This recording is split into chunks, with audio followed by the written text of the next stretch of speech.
Your boss is mad, your rent is due, and that pile of laundry just evolved into a sentient beast. You don't need another chore.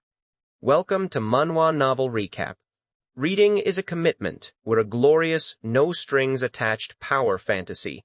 Get your fix with our new channel's first cinematic recap, Mist, Might, and Mayhem. Like if you're procrastinating right now, subscribe if you have no intention of stopping. Ring the bell to make us your official coping mechanism. The seasoned diviner, a man whose left eye was obscured by a dark patch, watched the young man with an unwavering intensity. He had witnessed the subtle tremor in the boy's hands, the almost imperceptible flicker in his gaze, as if seeing something others could not. A shiver, like goosebumps crawling up one's arm, was the rawest form of spiritual sensation. Yet, this youth transcended that basic awareness. He had caught the diviner's cane, precisely where the ominous spirit lingered. This wasn't mere chance.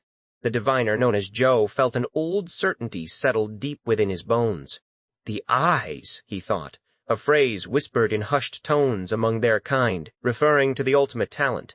Such vision allowed one to pierce the veil, to distinguish the living from the dead, the material from the ethereal, with a clarity unmatched by any other sense. Even he, with decades of rigorous training under the most revered masters, had to strain to perceive the faint forms of malevolent spirits. This young man from a martial family possessed a natural gift that surpassed his own honed skill. A murmur rippled through the assembled crowd, a low, confused hum that questioned the very fabric of reality.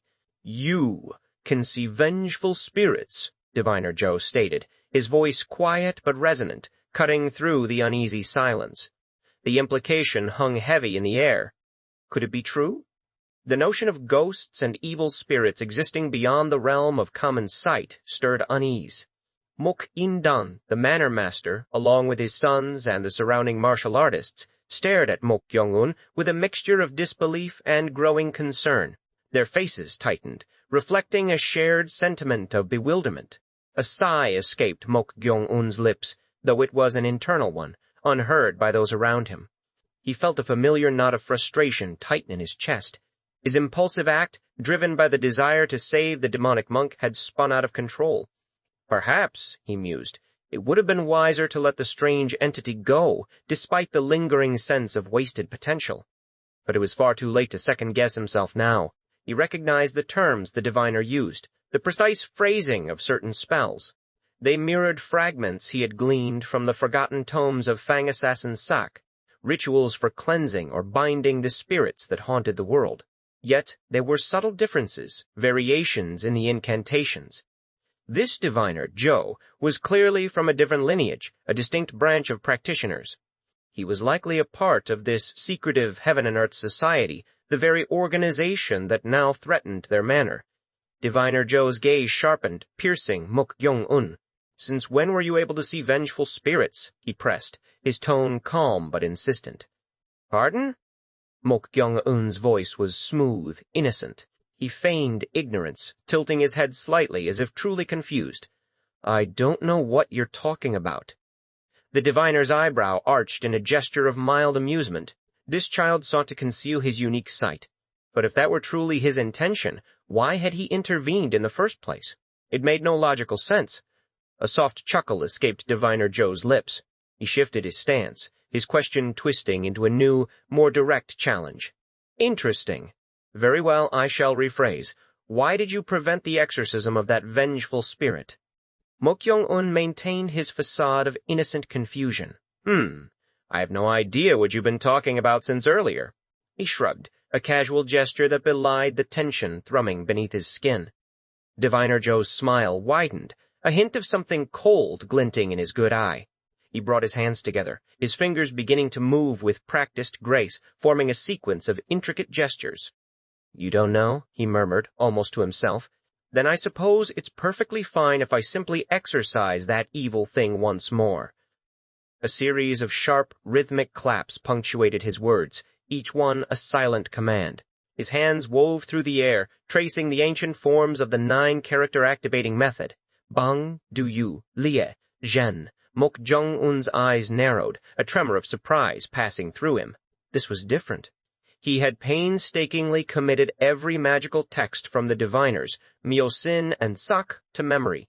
Yet these specific hand seals, this precise flow of spiritual energy, were entirely new. Diviner Joe performed them without chanting a single incantation, relying solely on the intricate gestures. Yet the air around them vibrated, growing strangely dense with spiritual power.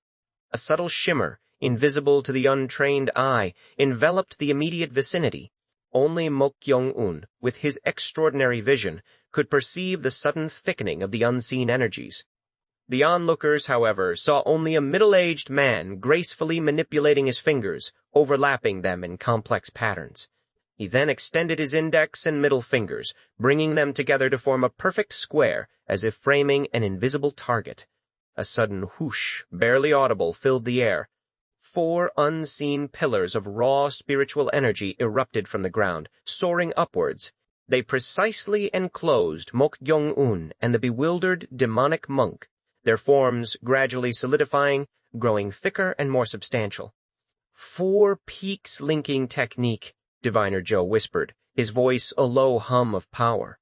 As his words faded, the 4 massive pillars swiftly connected, forming impenetrable walls of shimmering force.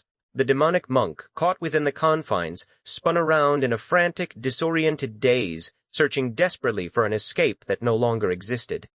"Shrink," Diviner Joe commanded, extending his palm towards the trapped spirit, his fingers curling into a grasping motion. The invisible walls, now visibly pulsating with raw energy, began to contract. Slowly, inexorably, they pressed inward, the space within growing smaller and smaller.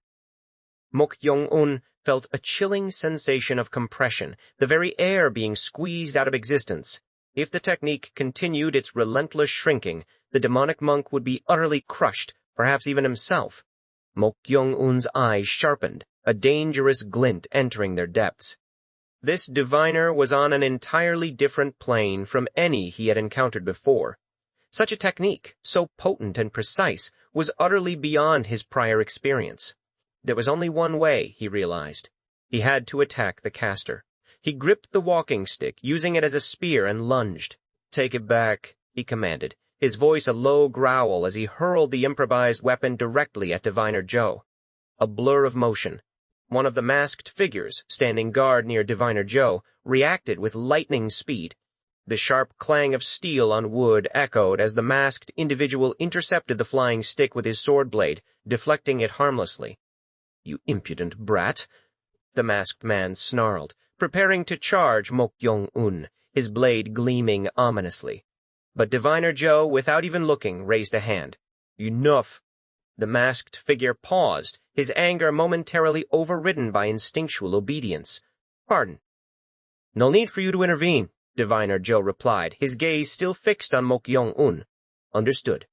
The masked warrior lowered his sword, his previous fury instantly quelled. This was clearly a group operating under a strict hierarchy, where commands were absolute. Diviner Joe addressed Mokyung-un, his tone strangely conversational. "You don't appear to be possessed or under any enchantment. If you explain why you're attempting to protect this vengeful spirit, I can momentarily halt the technique." He believed he held all the cards, that surrender was inevitable. Even with his rare visual talent, the boy lacked formal training. This much was obvious. The 4 peaks linking technique was an advanced skill, beyond the reach of ordinary practitioners, nearly impossible to break. Then, Diviner Joe's expression froze.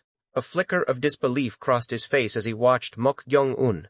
The boy stood there, his hands moving with uncanny precision, replicating the exact same hand seals Diviner Joe had just performed.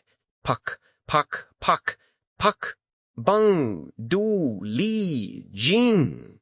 Diviner Joe stared, dumbfounded. This child seemed completely untrained, yet he mimicked the intricate movements with perfect accuracy. He doubted his own senses. Could the boy truly believe mere imitation would suffice? It was an absurd notion. Only those at the diviner moon level or higher could manifest such power without spoken incantations or talismans. A faint, almost imperceptible whoosh sounded. 4 small, crude pillars, barely visible to the diviner's discerning eye, rose into being. They were blunt, unrefined, but undeniably present. Ha! A soft exclamation escaped Diviner Joe's lips, a mix of awe and bewilderment. This was a technique that demanded years of dedicated practice, yet the boy had replicated it after a single observation and succeeded. Could it be that this youth had secretly learned magical techniques? Then Mok-Young-un's voice, quiet but firm, echoed through the contained space. 4 peaks linking technique. The crude pillars connected, forming rudimentary walls. It was an unbelievable sight, a testament to an innate ability Diviner Joe had only dreamed of witnessing. But what truly astonished him was the location where Mok-Young-un had performed the technique. Within the confines of Diviner Joe's own rapidly compressing 4 peaks linking technique, Mok-Young-un had cast his own version. The newly formed inner walls collided with the powerful force pressing inward, effectively halting the compression. This fellow, look at that. Diviner Joe's thoughts raced. Not only had the boy imitated the technique, but he had also found a way to block it from within. Such remarkable adaptability was truly unprecedented. His doubts vanished, replaced by a profound sense of wonder. "Who taught you magical techniques?" he asked, his voice tinged with genuine curiosity. "Why would I need to learn such a thing?" Mok-Young-un replied, his hands trembling slightly as he maintained the Zhen state of the 9-character activating method, struggling to hold off Diviner Joe's superior technique. It wasn't a lie. He had learned from dusty books, not from a living master. Diviner Joe observed the struggle, noting the undeniable difference in their mastery. Yet, the raw talent was undeniable. He released his own hand seal with a sharp clap. "Release," he commanded. The oppressive 4 peaks linking technique vanished instantly, the air easing around them. Mok-Young-un looked at him, bewildered. Diviner Joe burst into laughter, a booming sound that startled those around him. "Ha ha ha!" Mok-Young-un watched him, unsure what to make of the sudden shift in demeanor. Then Diviner Joe turned to the formidable Bright Blade King Sun-yun. "Bright Blade King, you may kill everyone else, but leave this child to me." A collective gasp swept through the onlookers. Everyone's eyes widened. A diviner of the Heaven and Earth Society, suddenly demanding to take possession of a young man from a rival clan? The implications were staggering. Sun-yun clicked his tongue, a sound of mild annoyance. "You're doing something unnecessary again." "I should have that much authority," Diviner Joe countered, his tone firm. The Bright Blade King Sun-yun shrugged, a silent agreement. He then raised his massive Taoist sword, its gleaming blade catching the light, and pointed it menacingly at the assembled members of the Yon Mok Sword Manor.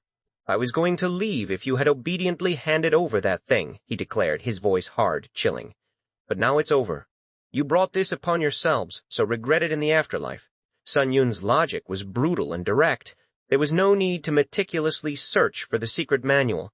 If he slaughtered them all, someone would eventually reveal its hiding place, or he would simply find it within the manor.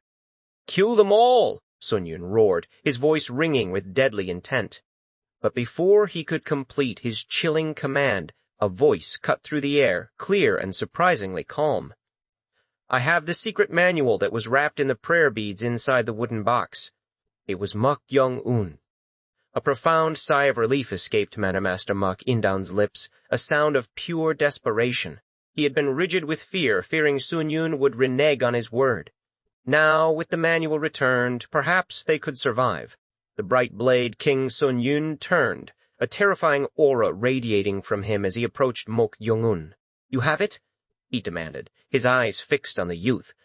"Yes," Mok-Young-un replied, his voice even. "If it's another lie, regardless of Diviner Joe's request, I will tear your limbs apart." Sun-yun's threat was delivered without emotion, a simple statement of fact. Why would I deny having it? Mok-Young-un's fearlessness was startling, unnerving even. Sun-yun's eyes gleamed with a predatory light, though it was fleeting. "Then hand it over." "No, tell me where it is." Sun-yun wasn't foolish enough to let the manual out of his sight, lest Mok-Young-un try another trick. "I should probably apologize first," Mok-Young-un began, his tone strangely polite. "Apologize? You, right now." Sun-yun's patience was wearing thin. You seem to desperately want it, Mok Kyung-un continued, ignoring the interruption. But I burned that secret manual. What? The masked individuals erupted in a chorus of furious shouts. The secret manual was their sacred treasure, a priceless artifact of their society. To hear it had been destroyed by fire was an unthinkable insult.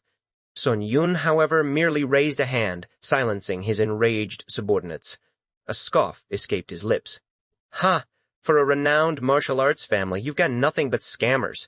Do you truly believe that can be burned with fire? Confusion rippled through the masked group and the Yan Mok sword manor. Did he not believe the manual was truly consumed by flames? Sun Yun aimed the tip of his Taoist sword directly at Mok Kyung-un's throat. A faint click of metal against skin, barely audible. You know nothing, he sneered. You've never even seen the secret manual. You wasted my time, so as promised. Does it sound like a lie? Mok Kyung-un interrupted, his gaze unwavering, even with the sword at his neck. Sun Yun's face twisted in a fierce frown. How dare you, in front of this elder? Only the cover made of human skin doesn't burn, Mok Kyung-un stated, his voice calm, clear. But the inner pages with the contents burn quite well. Sun Yun's expression, previously contorted in anger, froze. The mention of the human skin cover was a detail known only to a select few within the Heaven and Earth Society's highest echelons. It was a secret, guarded with extreme prejudice. You, Sun Yun breathed, his voice barely a whisper. By the way, Mok Kyung-un added, a slight tap to his own temple with his index finger, the contents inside are here. Sun Yun's face hardened, a fresh wave of disbelief washing over him. Not only had this impudent youth destroyed their priceless treasure, but he had also, impossibly, memorized its every word. You saw that. The bright blade King Sun Yun's eyes held a deep, unsettling bewilderment. It was not the expected rage of a man whose most cherished secret had been glimpsed, but something far more profound, an almost stunned disbelief that stole the air from the room. Mok Kyung-un, despite his own recent immersion in the martial world, had recognized the gravity of glimpsing a hidden manual. Yet, this reaction was unlike any he had anticipated. A flicker of unease stirred within him. What could elicit such a gaze? The air crackled around them. Suddenly, a cold whisper of steel kissed his neck. The broad blade of Sun Yun's Taoist sword, massive yet impossibly swift, rested there. Mok Kyung-un's vision had tracked the movement perfectly, yet his body had not registered the threat until the chill touch of the metal itself. A true master, he mused, a grudging admiration surfacing. This explained the Manor Master's unwavering subservience, the palpable tension of everyone present. But admiration had its limits. Letting one's guard down was a death sentence, whether at the hand of a grand master or a mere child. He maintained his composure, his gaze steady as Sun Yun's intense eyes bored into his own. You saw that, Sun Yun spoke, his voice low, a chilling current beneath it. And you survived. Mok Kyung-un offered a slight tilt of his head. Pardon? Then it's one of two things. The words hung heavy in the silence, pregnant with unspoken menace. Mok Kyung-un waited, a question forming on his lips. A lie, Sun Yun continued, his voice sharp, or heaven's fortune. A lie or heaven's fortune? Mok Kyung-un echoed, the phrase foreign and unsettling. Until now. Sun Yun's grip tightened, the blade pressing infinitesimally closer. Almost no one has remained alive and breathing after seeing the contents inside. A cold prickle ran down Mok Kyung-un's spine.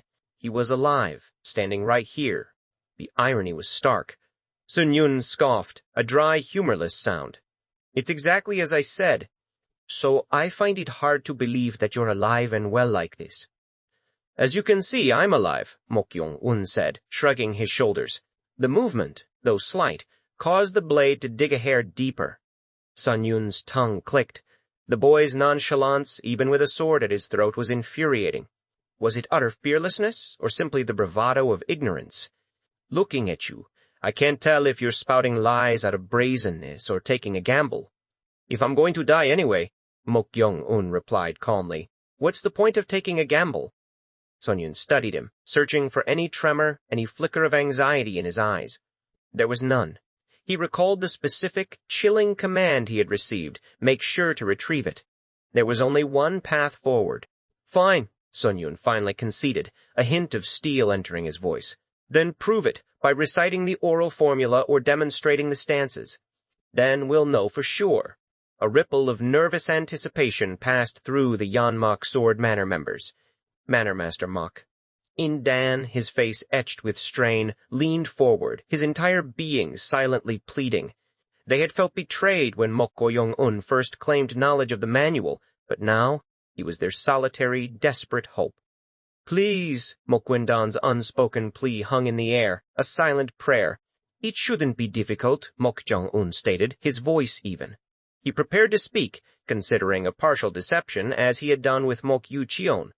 But these were the manual's true owners. A false step would be his last. A familiar voice, ethereal yet distinct, echoed in his mind. Mortal.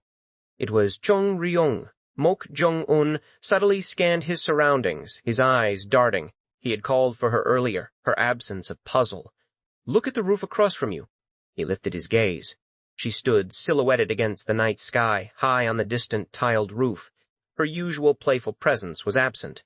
Perhaps the formidable aura of Sun Yun and the unsettling diviner kept her at bay, wary of their power, yet something else stirred within him. An anomaly.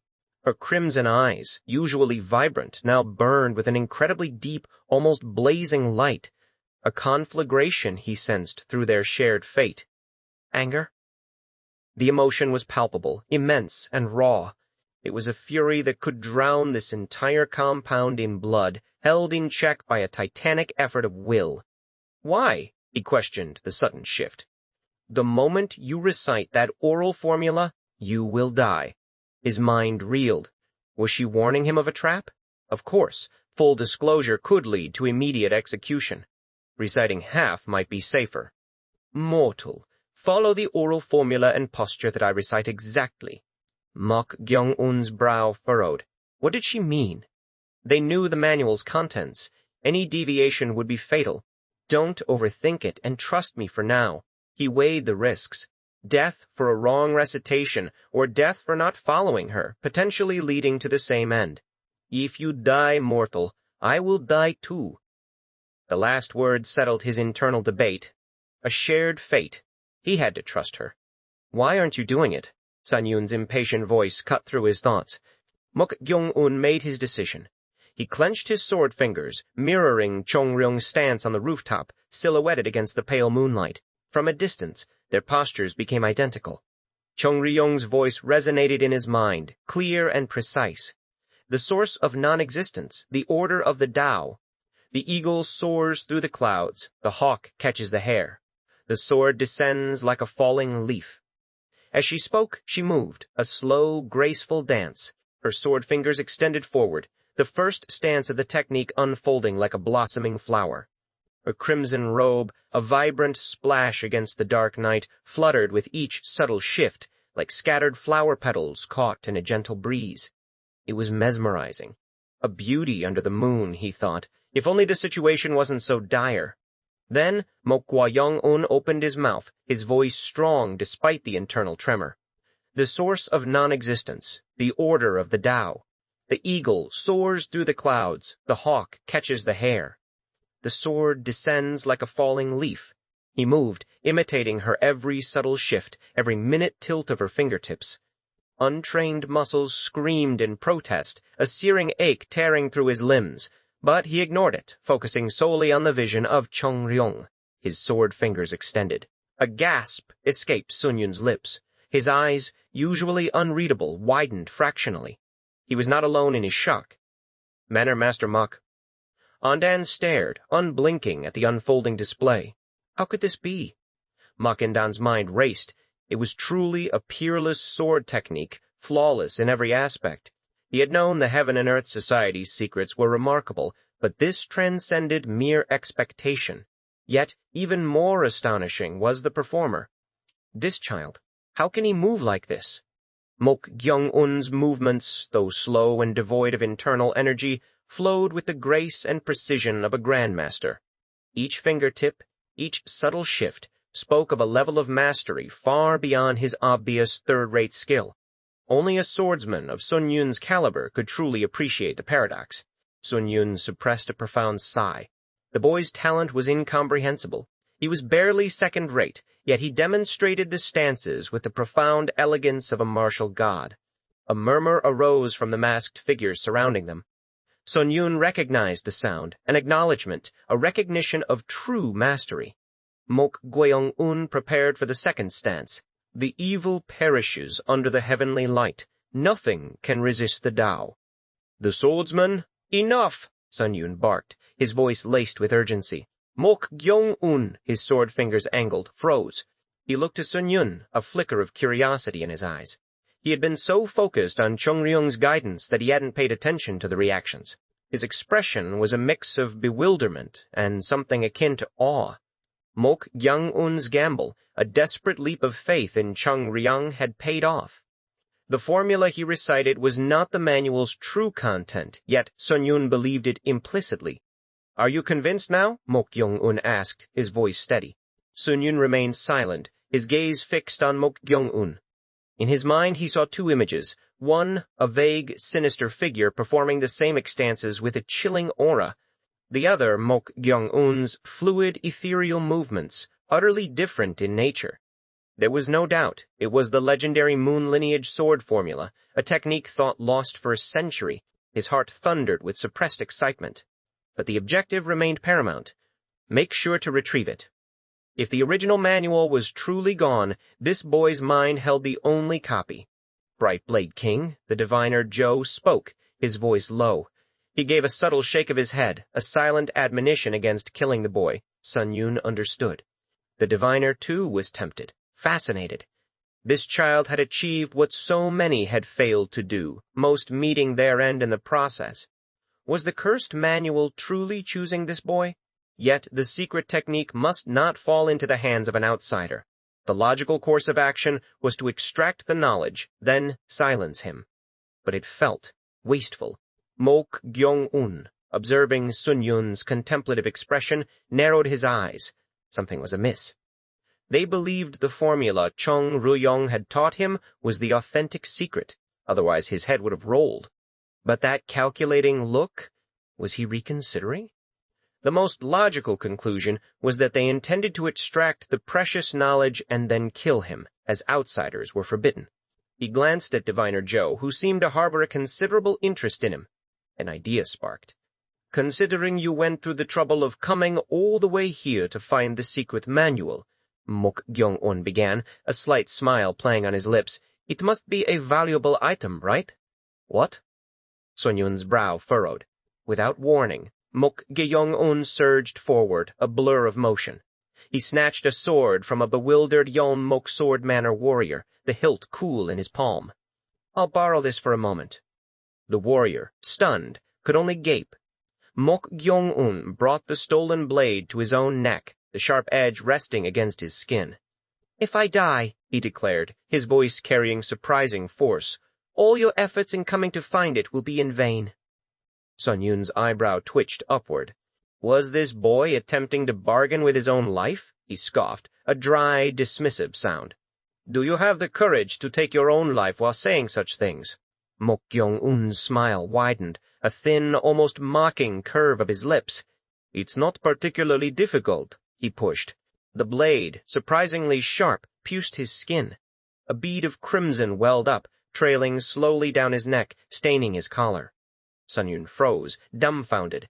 He had expected a bluff, a desperate plea for survival. Not this. Not a boy willing to end his own life without hesitation. "Stop," Sun Yun roared, a blast of internal energy infused into his voice. The sound vibrated through the air, shaking the very foundations of the manor. Everyone present clutched their ears, groaning in pain. Mok Gyeong-un staggered, dizziness clouding his vision, a sharp throb behind his eyes. But he did not release the sword. He endured the discomfort. "This bastard," Sun Yun muttered, a strange mix of disbelief and grudging respect in his tone. "Stop!" he shouted again, more urgently this time. Mok Gyeong-un relaxed his grip, easing the pressure on the blade. Blood, a stark red against his pale skin, continued to flow down his neck. "You're insane, you bastard," Sun Yun said, his voice flat. Any other person would have been dismissed as a fool. But this boy, his eyes, his willingness to embrace death, spoke of something far deeper than mere foolishness. "It's hard to live in this world without being a little insane," Mok Kyung-un replied, his voice laced with a dark humor. He tapped his forehead with a finger. "Now that you know how valuable the contents in my mind are, I have no intention of easily revealing them. So don't bother assessing this and that, and take the secret manual nicely." Sun Yun's expression shifted, a peculiar blend of shock and intense interest. Take it nicely? The boy wasn't asking for mercy, he was offering to accompany them, to deliver himself and the manual. "That diviner over there also wants that, doesn't he?" Mok Kyung-un added, a knowing glint in his eyes. Sun Yun stared, completely taken aback. This audacious, intriguing boy, the bright Blade King, Sun Yun, a man whose reputation preceded him like a shadow, finally let loose a booming laugh. It echoed through the grand hall of the Yan Mok Sword Manor, a sound both unsettling and strangely appreciative. He stared at Mok Kyung-un, a young man who stood before him with a defiance that defied logic. Such brazenness was rare. Even those acquainted with Sun Yun's notorious ways, both within and outside the society, rarely dared to cross him with such casual disregard. This wasn't mere audacity, it was something else entirely. He was different. The Yanmok Sword Manor, after all, was a bastion of righteousness. To find such a lunatic, a wild spirit within its hallowed walls was unexpected. Yet, for some inexplicable reason, this young man felt more akin to Sun Yun's own chaotic faction than to the righteous path he supposedly represented. It was intriguing. Sun Yun chuckled, shaking his head. "A living secret manual, walking willingly into our headquarters. There's no reason to refuse such a gift." He fixed his gaze on Kyung-un. "Very well. I hope you don't regret those words." A wave of palpable relief washed over some members of the manor. Lady Seok, the first wife, and the second son, Mok Un-pyong, could barely conceal their elation. They had braced for the worst, for bloodshed and ruin. But this sudden turn, where Mok Jong-un alone seemed to be the price, felt like a miraculous escape. It was wonderful, a resolution born of sacrifice they hadn't had to make themselves. Manor Master Muk In-dan, however, felt a different kind of release. His hand tightened around the hilt of his sword, knuckles white. A suffocating sense of powerlessness, utterly alien to him, gripped his heart. He wanted to shout, to demand Kyung-un's immediate release. Regardless of past grievances, Kyung-un was his son. The situation, however, was tangled, ambiguous. He remembered the shocking revelation. Kyung-un had memorized the secret manual. When he first learned of it, he had been stunned. He, the manor master, had exhausted countless means to access that very manual, yet the intricate prayer beads had remained stubbornly sealed. He had naturally assumed Kyung-un merely possessed the physical manual. His original plan had been simple: return the item, and the problem would be resolved. But everything had gone terribly awry. A chilling truth settled in his mind. Having memorized the secret manual, they would never let him go. An outsider who had secretly absorbed the core teachings of a clan, an entire secret manual? Demanding their life was the only natural response. Such knowledge was paramount to martial artists. Kyung-un's desperate gamble, his judgment, might indeed be the only slender thread of survival left. Forgive me, he thought. As the manor master, his burden was the lives of everyone within the manor. To fight for Kyung-un now would mean annihilation. Sun Yun was a monster too formidable to challenge. He resolved to endure, just for a while. Once they were gone, he would seek aid from the Righteous Alliance, one of the three major factions in the martial arts world, a power equal to the Heaven and Earth Society. He held high-level connections, old friendships. He would reclaim his son, no matter the cost. Then, an unexpected event shattered his fragile hopes. Sun Yun's figure blurred, a mere whisper of motion. He vanished, only to reappear instantly behind Mok Kyung-un. A flash of lightning, a series of precise taps, and Kyung-un's acupressure points were sealed. Pak, pak, pak, pak, pak. Kyung-un's body went limp, collapsing to the ground, consciousness fading. Sun Yun caught him with a practiced ease, then gestured to a masked figure. "Take care of this fellow." Mok Indan's voice ripped through the silence, raw with sudden fury. "What is the meaning of this?" Sun Yun merely grinned, a wolfish baring of teeth. "What is this? Even if he came willingly, did you truly believe I would let him continue to bargain with his own life?" Mok Indan gritted his teeth, a bitter taste filling his mouth. Just as he expected, this opponent was relentless, utterly unforgiving. Objectively, Sun Yun's actions were entirely rational. "Well, setting that aside," Sun Yun continued, his voice deceptively light, "now that we have retrieved the secret manual, shall we settle the remaining debt?" "Debt?" Mokundan's mind raced. "Manol Mastamo." Sun Yun's eyes gleamed with malice. "Did you honestly think that after tampering with our society's item, you could simply return it and walk away as if nothing happened?" A collective shudder ran through the Yeonmok Sword Manor. Their brief moment of relief evaporated, replaced by a fresh wave of dread. A chilling premonition, dark and heavy, settled upon them. This would not be easily resolved. Mok Indan took a deep breath, bowing slightly, a gesture of desperate diplomacy. "Will you break your promise?" "Promise?" Sun Yun tilted his head. "That's right," Mok Indan pressed, his voice tight. "If that child learns you have broken your promise, do you truly believe he will reveal the secret manual he has memorized?"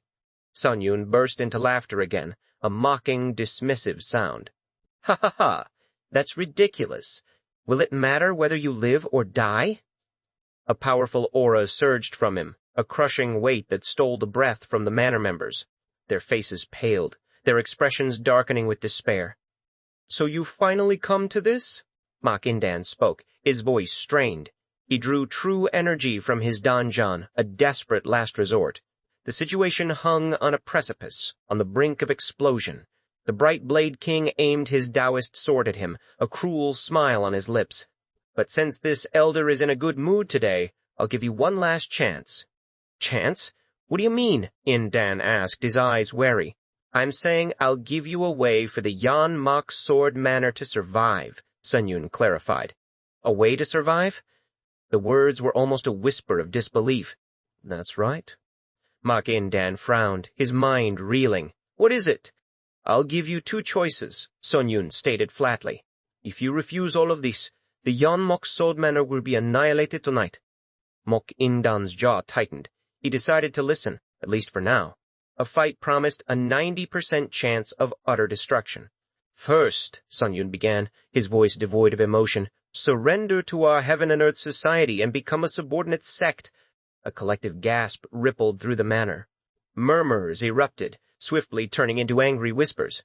The Yeonmok Sword Manor was a family of renown, adherents of righteousness. The Heaven and Earth Society, however, trod a path of villainy, neither righteous nor evil, solely devoted to their own power. To surrender would be to abandon their very pride, their long-held identity as righteous individuals. Grit, fists clenched, teeth ground, fury mingled with fear. Death seemed almost preferable, yet they could not embrace it. "Even if it means dying, we will resist until the end," a voice cried out. "You have integrity," Sun Yun remarked, his tone surprisingly calm. He had expected their refusal. "Then, for the second," he continued, his gaze sweeping over them, "seal your sect for 10 years and hand over your successor as a hostage." Silence descended upon the hall, thick and suffocating. The entire Yeonmok Sword Manor fell still. Mok Indan's expression was grim, a mask of internal torment. He had anticipated a difficult proposal, but this ominous premonition had been disturbingly accurate. Sealing the sect. It literally meant abandoning all martial arts activities for a decade. Such a measure was typically reserved for sects defeated in war or those on the verge of collapse. It was a humiliating acknowledgement of defeat, yet it preserved their last shred of dignity. If they sealed the sect, the clan would inevitably decline, unable to engage in external affairs or interact with other groups. But it was a better choice than everyone dying. As he grappled with this agonizing decision, a figure approached him. "Father!" It was Mok Young-ho, his eldest son. The boy known as a debauchee, whose life had seemingly been a string of disappointments, consumed by wine and women. For him to speak now, at this critical juncture, left Mok-Ah-Indan utterly bewildered. "What is it?" he asked, a tremor in his voice. "They say to sleep on firewood and taste gall," Young Ho said, his voice surprisingly firm. "Although it may be difficult, please accept this proposal. Sleeping on firewood and tasting gall. Enduring humiliation and suffering for a greater future. A flicker of surprise, a sudden spark, lit in Mok-Indan's eyes. This kid. This was not his usual demeanor. He had believed Young Ho had lost his spirit, drowned it in frivolity. Yet, looking into his son's eyes now, at the raw emotions simmering beneath his composed exterior, Indan saw a deep, barely restrained shame, an anger that seemed even fiercer than his own. He was inwardly puzzled, his mind racing. "Please send me," Mok Young Ho continued, his voice ringing with newfound resolve. "As the eldest son of our clan, am I not the closest to being the successor?" "What?" Indan gasped. Young Ho was volunteering himself. Was this truly the same child who had only brought him heartache? As he struggled to comprehend, Mok Young Ho leaned in, whispering softly, "Fortunately, you haven't made that youngest child the successor yet." A tremor ran through Mok-Indan, his eyes widened, suddenly understanding. With those whispered words, he finally grasped the true, devastating intention behind Mok Young Ho's past actions. His eyes reddened, burning with unshed tears. "Ah, Young Ho, Young Ho!" All this time, had his indulgence in wine and women been for this reason? Was it a conscious act to yield the succession to his younger brother Yucheon? Was that why he had played the role of the disappointing son? Mok-Indan clutched his chest, a wave of profound shock and guilt washing over him. It pained his heart, a deep, aching wound, to think he had only ever scolded this child, never once trying to understand the depth of his unspoken feelings. Young Ho was so different from his mother, so much more profound than he had ever given him credit for. "Father," Mok Young Ho said, his voice now clear and strong, "I apologize for causing you distress all this time. Please take care of your health." He bowed politely, then turned to Sunyun, speaking in a loud, clear voice. "The Manor Master has accepted Hiro-san's second proposal. I, the eldest son and successor of the Yeonmok Sword Manor, will be the hostage." Numb. Sunyun's voice cut him off, sharp and final. He pointed a finger, not at Young Ho, but at another figure. "Where are you trying to deceive me? I will take that child." "Oh no!" Mok Young Ho bit his lip, a silent cry of despair. The one Sunyun pointed to was none other than Mok Yucheon, the youngest, the very brother he had sought to protect with his own sacrifice. They had overlooked a crucial detail. Unlike the righteous martial arts world, which honored the firstborn or the first disciple, the Heaven and Earth Society adhered strictly to the law of the strong. In their eyes, the true successor of the Yeonmok Sword Manor was naturally Mok Yucheon, the one who possessed the most outstanding martial arts talent. Rattle, rattle! Inside the carriage, the journey continued. A masked warrior sat silently, while two figures lay motionless, their eyes covered, bodies bound. Mok Gyeong-un and Mok Yucheon, hostages or prisoners, received little kindness, they're thorough. Sigh. Mok Yucheon let out a silent sigh. Unlike Gyeong-un, his acupressure point for fainting had not been sealed. He was conscious, but the points for paralysis and muteness were firmly locked. He couldn't move, couldn't speak. To ensure absolute compliance, they had blindfolded him, then meticulously bound his entire body, arms and legs, with thick, coarse ropes.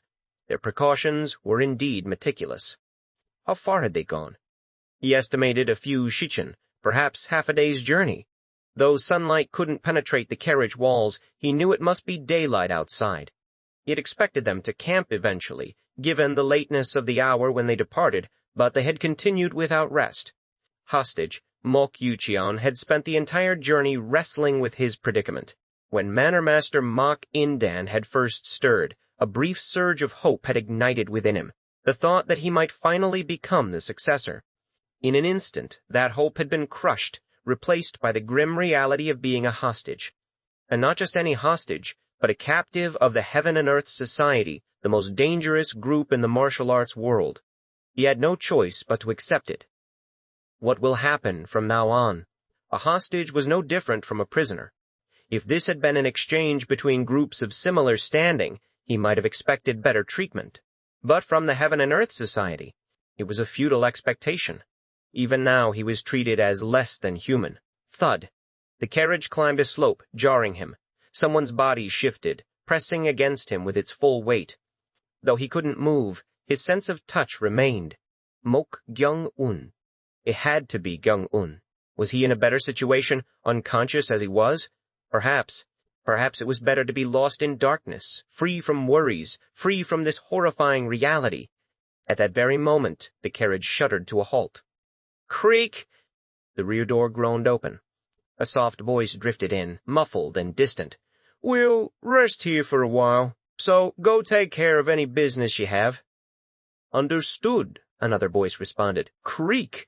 The door closed again, and the presence of the masked guard vanished. The voices were hard to discern clearly, but it seemed they were taking a short break, half a day's journey without rest. Even martial artists, with their cultivated stamina, eventually reached their limits. How long do I have to stay like this? As the thought formed, a faint movement, a mere whisper of rustling, registered beside him. What was that? Only he and Moko Young-un were in the carriage. The guard had left. But who was moving? He felt a subtle squirming behind his back. Could it be? It couldn't be. Not only had Young-un been struck on his acupressure points, but his entire body had also been restrained.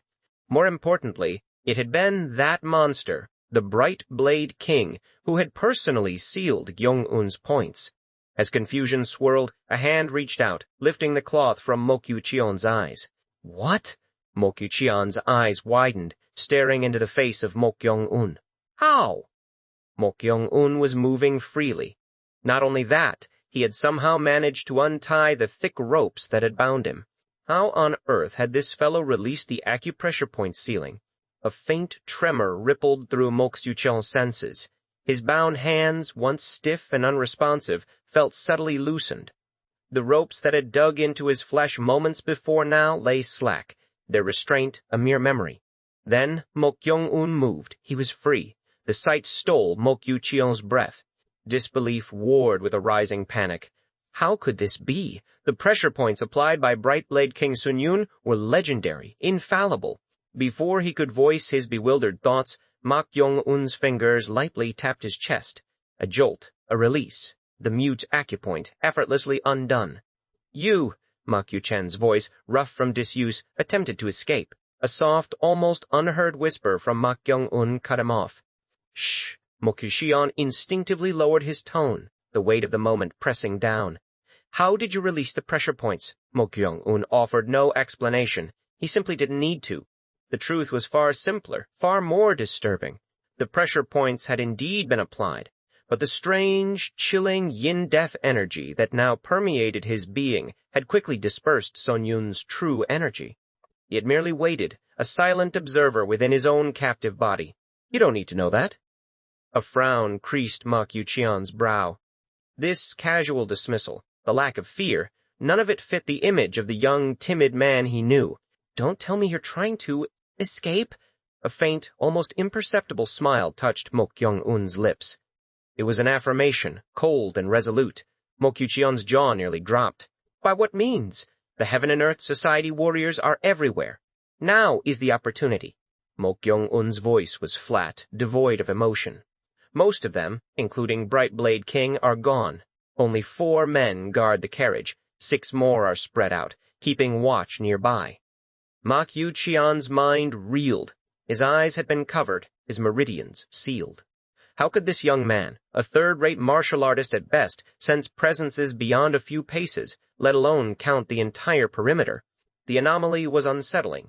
Mok Young-un's gaze fixed on him, unblinking. Tell me one thing, and I'll help you escape too. What? That's why I only released your mute acupoint. A sudden realization struck Mokyu-cheon. His body remained unresponsive, a dead weight. The ropes were loose, yes, but the paralysis was absolute. What are you playing at? If you're going to free me, do it properly. Sorry, but I don't need to accommodate you once we're outside. A subtle shift in the air, a faint, metallic tang, killing intent. Just answer my question. His face was a mask, his eyes devoid of warmth. This was not the Mok Kyung-un he knew. What the... Who is Ghostblade? The question hung in the air, sharp and unexpected. What? I asked who Ghostblade is. Mok Yu-cheon stared back, a flicker of confusion in his eyes. Was he genuinely asking? The notorious name was known across the martial world. Are you seriously asking because you don't know? Yes. Are you messing with me right now? Just answer the question. The words were few, but the implied threat was immense. Answer, or face consequences. This chilling certainty, this unwavering resolve, was utterly alien. You're not going to answer? He's one of the 6 celestial demons. Mok Yu-cheon finally relented, his voice grudging. 6 celestial demons? Mok Yu-cheon's confusion deepened. How could he not know? In the Central Plains, 6 figures stood at the pinnacle of martial might, revered as the 6 celestials. Beneath them, 8 supreme masters, the 8 stars, commanded similar awe. How can you not know about the 6 celestials and 8 stars? I don't know about 8 stars or whatever, but where is that ghost blade? Mok Yu-cheon sighed, a deep weariness in his tone. I don't know. You don't know. How would I know about someone who disappeared 17 years ago? Disappeared? Yes, and no one has been able to uncover Ghostblade's true identity to this day.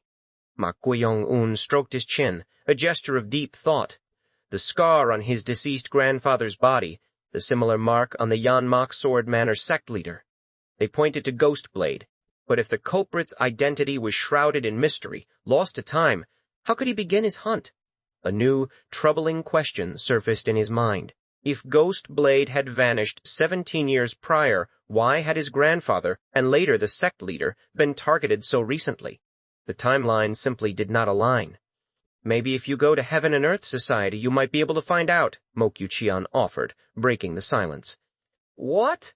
I heard rumors that the masters Ghostblade targeted were all renowned experts in the righteous faction. He might be a master from Heaven and Earth Society or the Imperial family. Mok Kyung-un's eyes sharpened. Heaven and Earth Society or the Imperial family. The very organizations he was currently entangled with, or rather, escaping from. His enemy could be lurking within their ranks. A whisper echoed in his mind, sharp and urgent. Mortal, hurry! It was Chung Ryong's familiar voice. I'll keep my promise, Mok Kyung-un stated, his hand reaching out to release the remaining acupoints.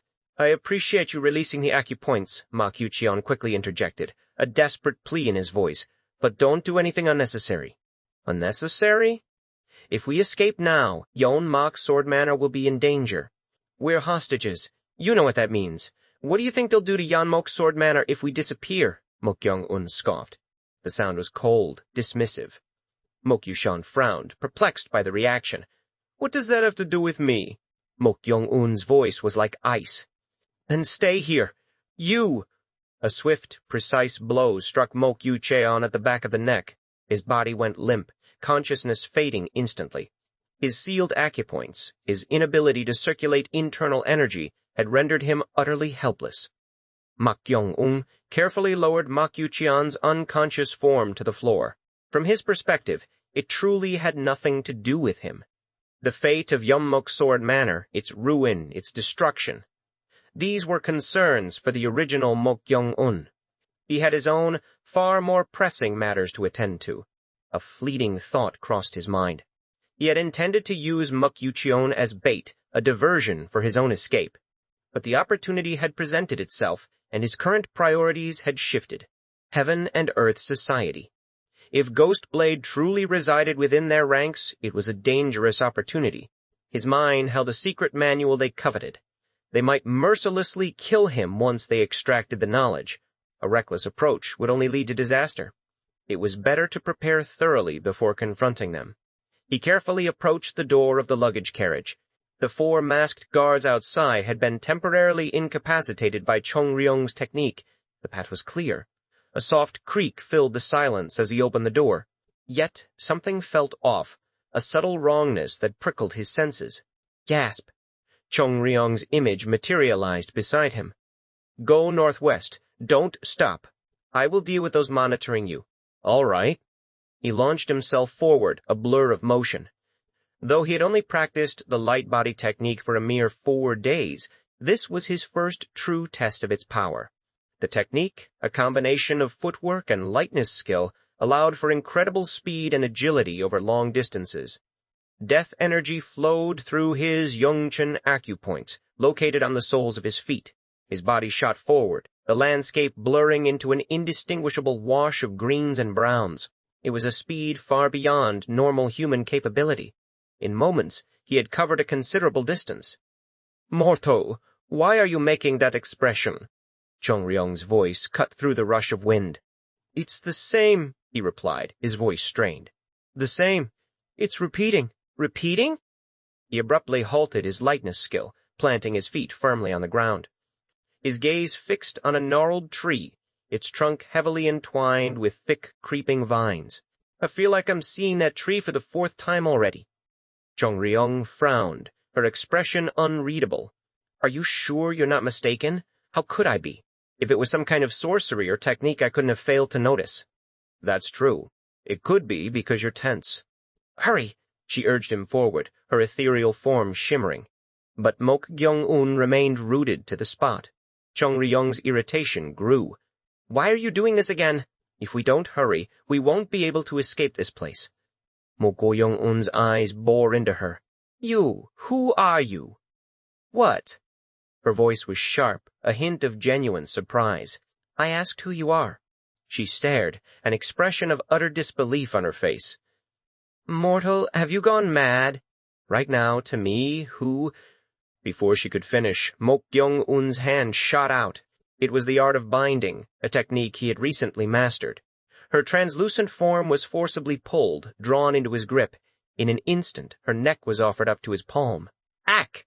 What is this?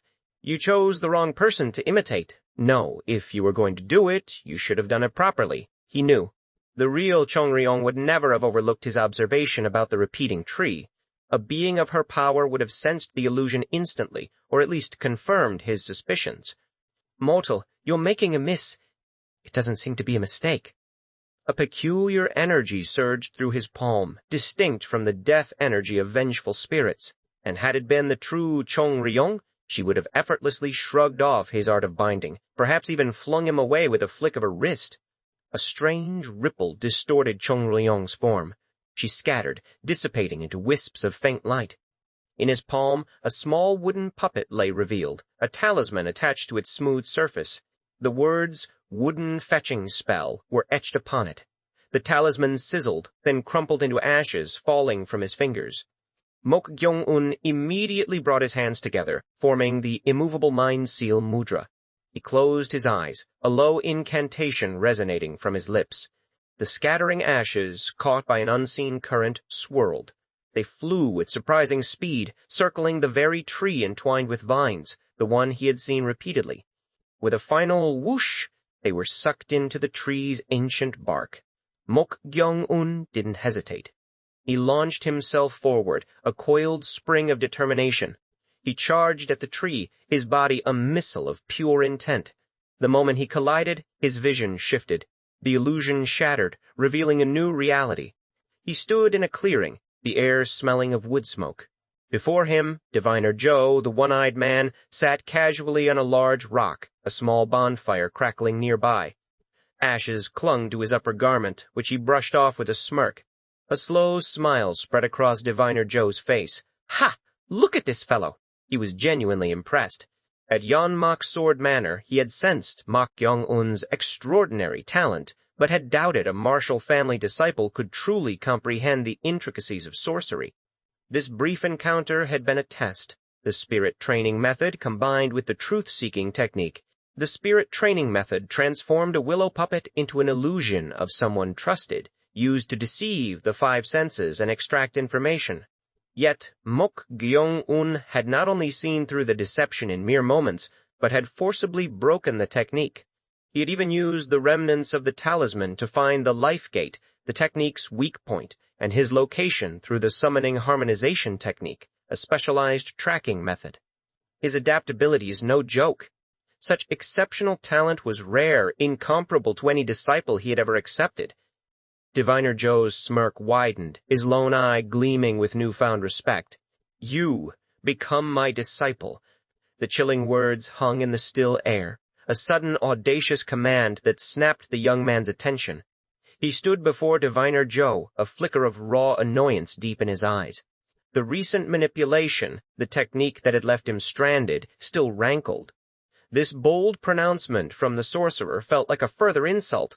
A quick scan of his surroundings revealed nothing. The desolate landscape stretched, empty save for the two of them. No hidden figures, no strange presences.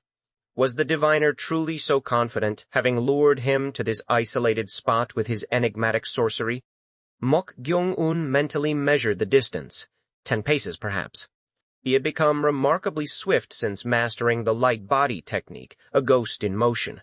Sorcerers, he knew, were generally frail in physical confrontation compared to martial artists.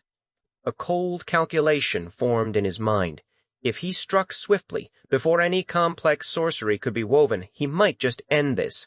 There's no one around, so it's a misconception if you think you can do anything to me, Mok Gyung-un stated, his voice flat. Diviner Joe's silence was unnerving. He was not as oblivious as he seemed. Still, the young man detected no hidden talismans, no overt preparations. A subtle shift in his weight, the merest lift of a foot, sent an unsettling tremor through the air.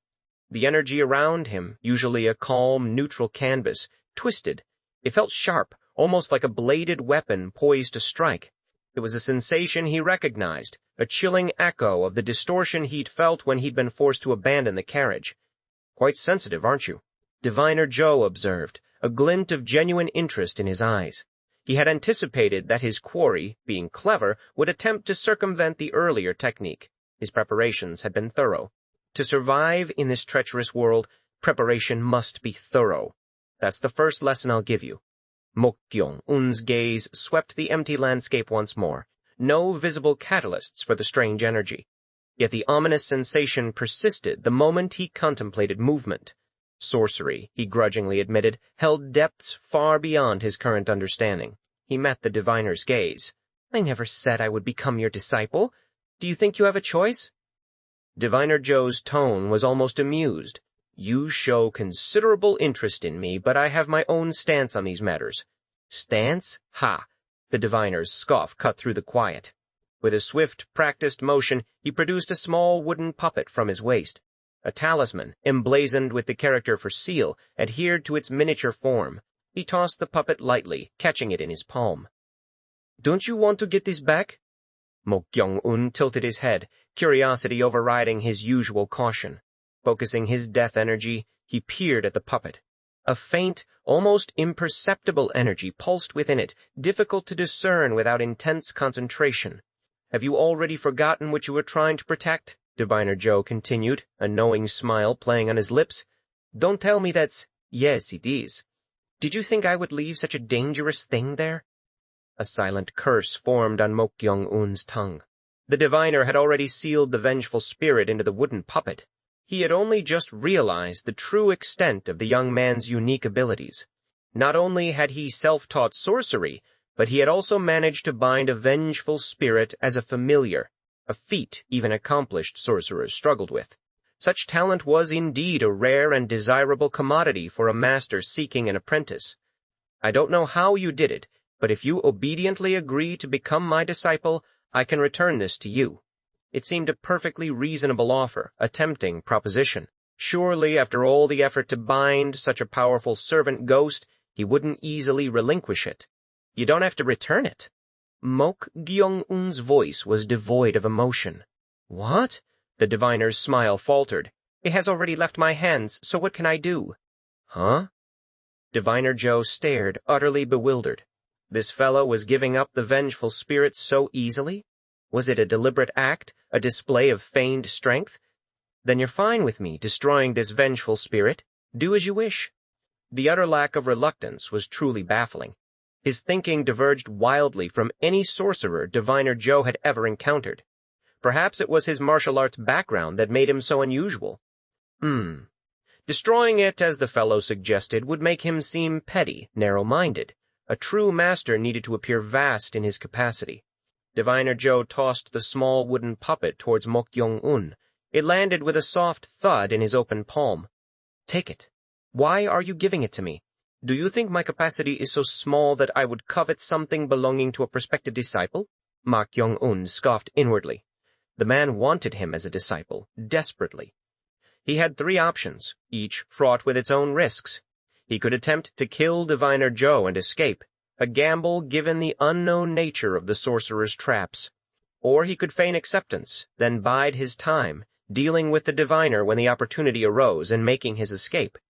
This was the most appealing, the method he typically favored.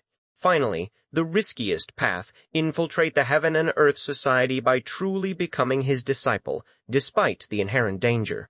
If he were to encounter the shadowy figure who had pursued him before, he could be killed before ever achieving his revenge. The second option still seemed the most prudent. It was his preferred tactic, after all. "If I were you, I wouldn't refuse the offer," Diviner Joe stated, breaking the silence. "Why? Becoming my disciple would at least increase your chances of survival, so why hesitate? Having arbitrarily learned the Manor's secret manual, do you think you have a high probability of surviving if you go there? I think not. It's a place where your life hangs by a thread based on the sect leader or executive's moods. If you become my disciple, you can at least raise that probability." Mok Yong-un's expression remained utterly unreadable. Diviner Joe clicked his tongue, a touch of frustration creeping in. This approach was ineffective. He was the type who would bargain with a king while holding a sword to his own throat.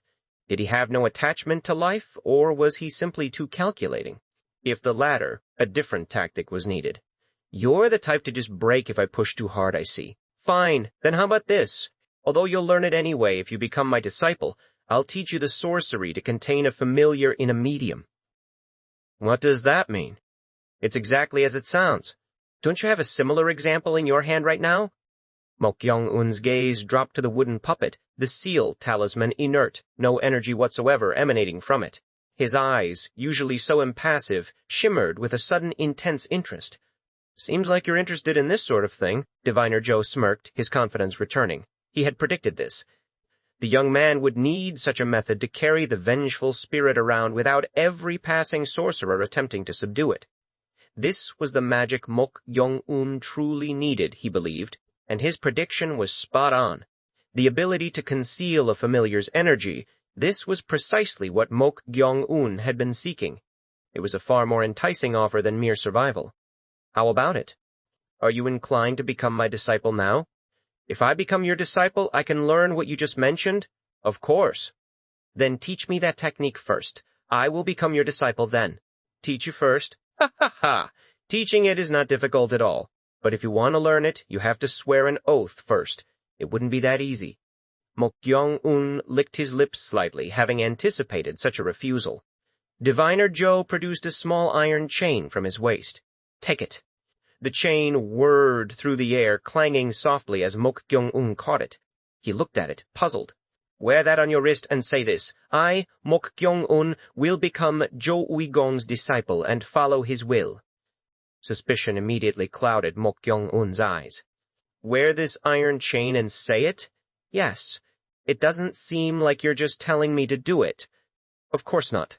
How can I trust and simply accept as a disciple someone who tried to escape despite being practically a hostage?" "Then what happens if I make that oath?" The man, now revealed as Diviner Jo Uigong, smiled. "A restriction is imposed." "Restriction?" "If you make that oath, you won't be able to harm me in any way. It's almost absolute."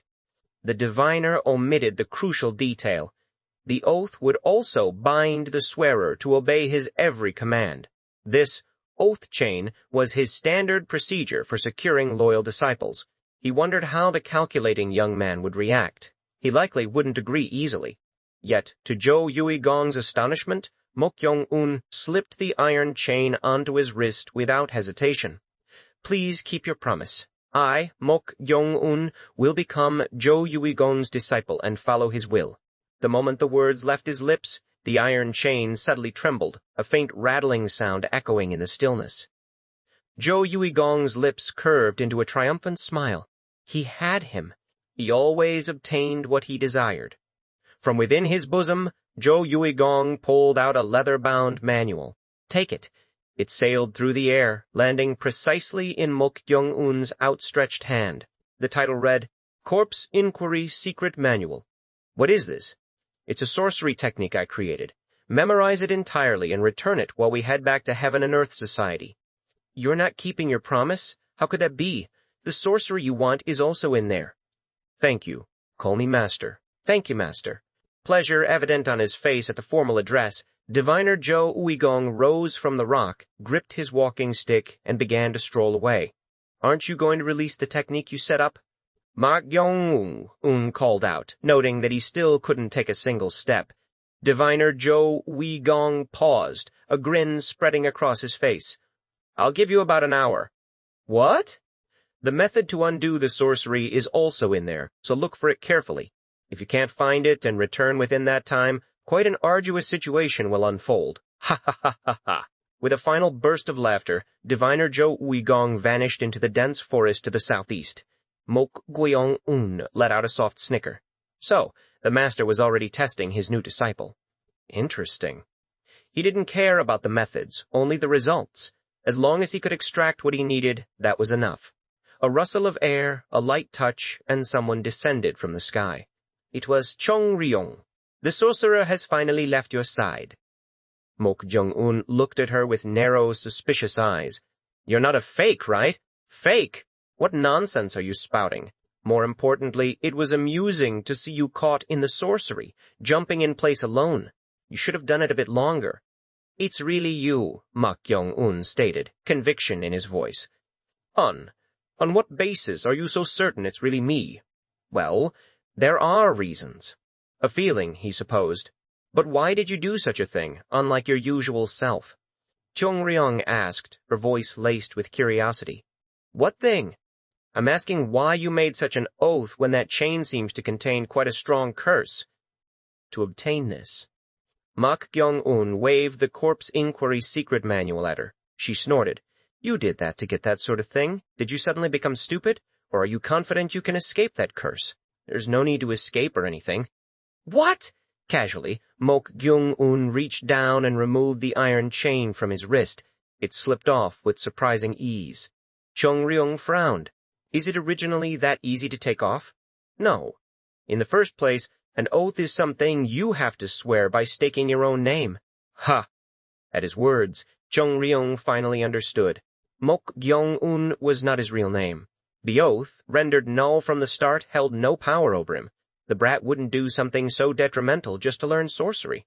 Since you got what you wanted, are you going to attempt to escape again? I was considering it, but now I'm conflicted. Changed your mind? Yes.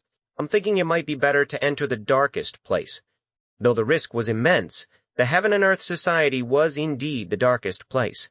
Chong Ryong's gaze became peculiar, a strange mix of amusement and seriousness. Seems like you have something to say, Mok Gyong-un observed. I also had something I wanted to ask. What kind of sophistry is saying you have something to ask when you say, I seem to have something to say? I mean, I want to ask first. What is it? Why do they think it's real after seeing the sword techniques you showed, not the 8 postures of destruction? This had been a nagging question for him. Chong Ryong closed her mouth, her silence speaking volumes. She exhaled a long puff of smoke from her pipe, a sign she had no intention of answering. Mok Gyong-un shrugged. Well, if that's the case, there's nothing I can do. I need to take a look at this for now. That way, both the evil spirit and Chong Ryong can be by my side. Are you really going there? Chong Ryong's voice was uncharacteristically serious. What? To Heaven and Earth Society? Mok Gyong-un recalled the blood-red eyes that had watched him from the rooftop, eyes that seemed capable of staining the entire world in crimson. Even now, a faint echo of that ancient fury resonated within him. Depending on the situation. How coincidental. What is the situation? What are you trying to say? Chong Ryong exhaled another long puff of smoke, extending a hand towards Mok Gyong-un. If you're really going there, become my disciple, Mok Gyong-un scratched his head. Today seemed to be a day for unexpected offers of discipleship, even from Chong Ryong herself. I don't know your reason for saying that, but there's no need for a master-disciple relationship between us. The weight is different. What? Becoming my disciple means you will bear the karma of the moon and carry out a bloody purge.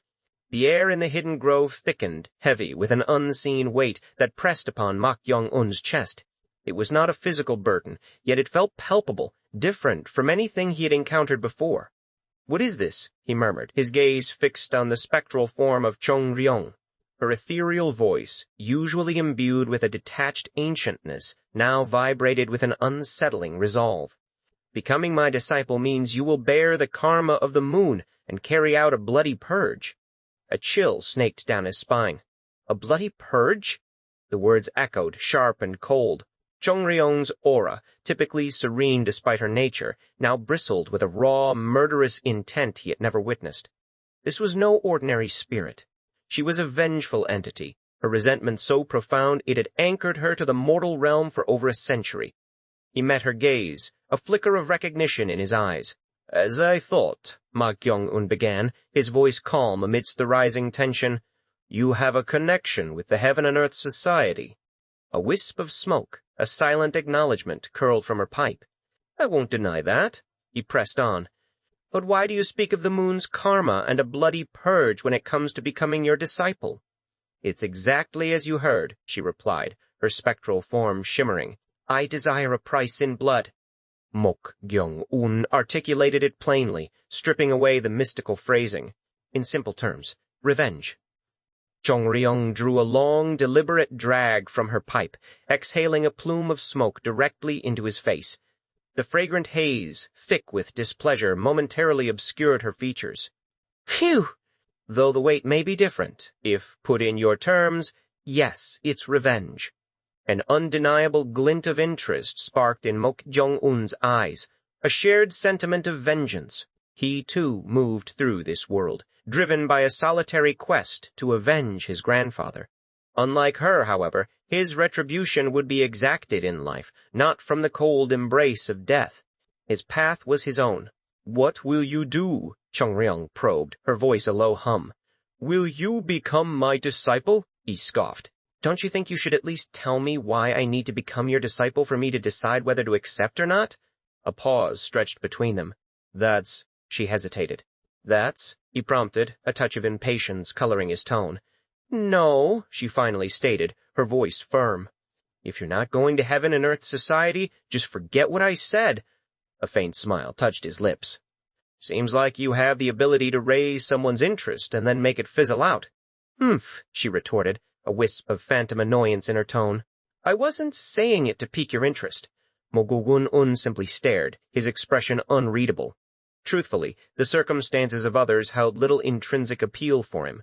Even a shared thirst for revenge didn't inherently draw him in.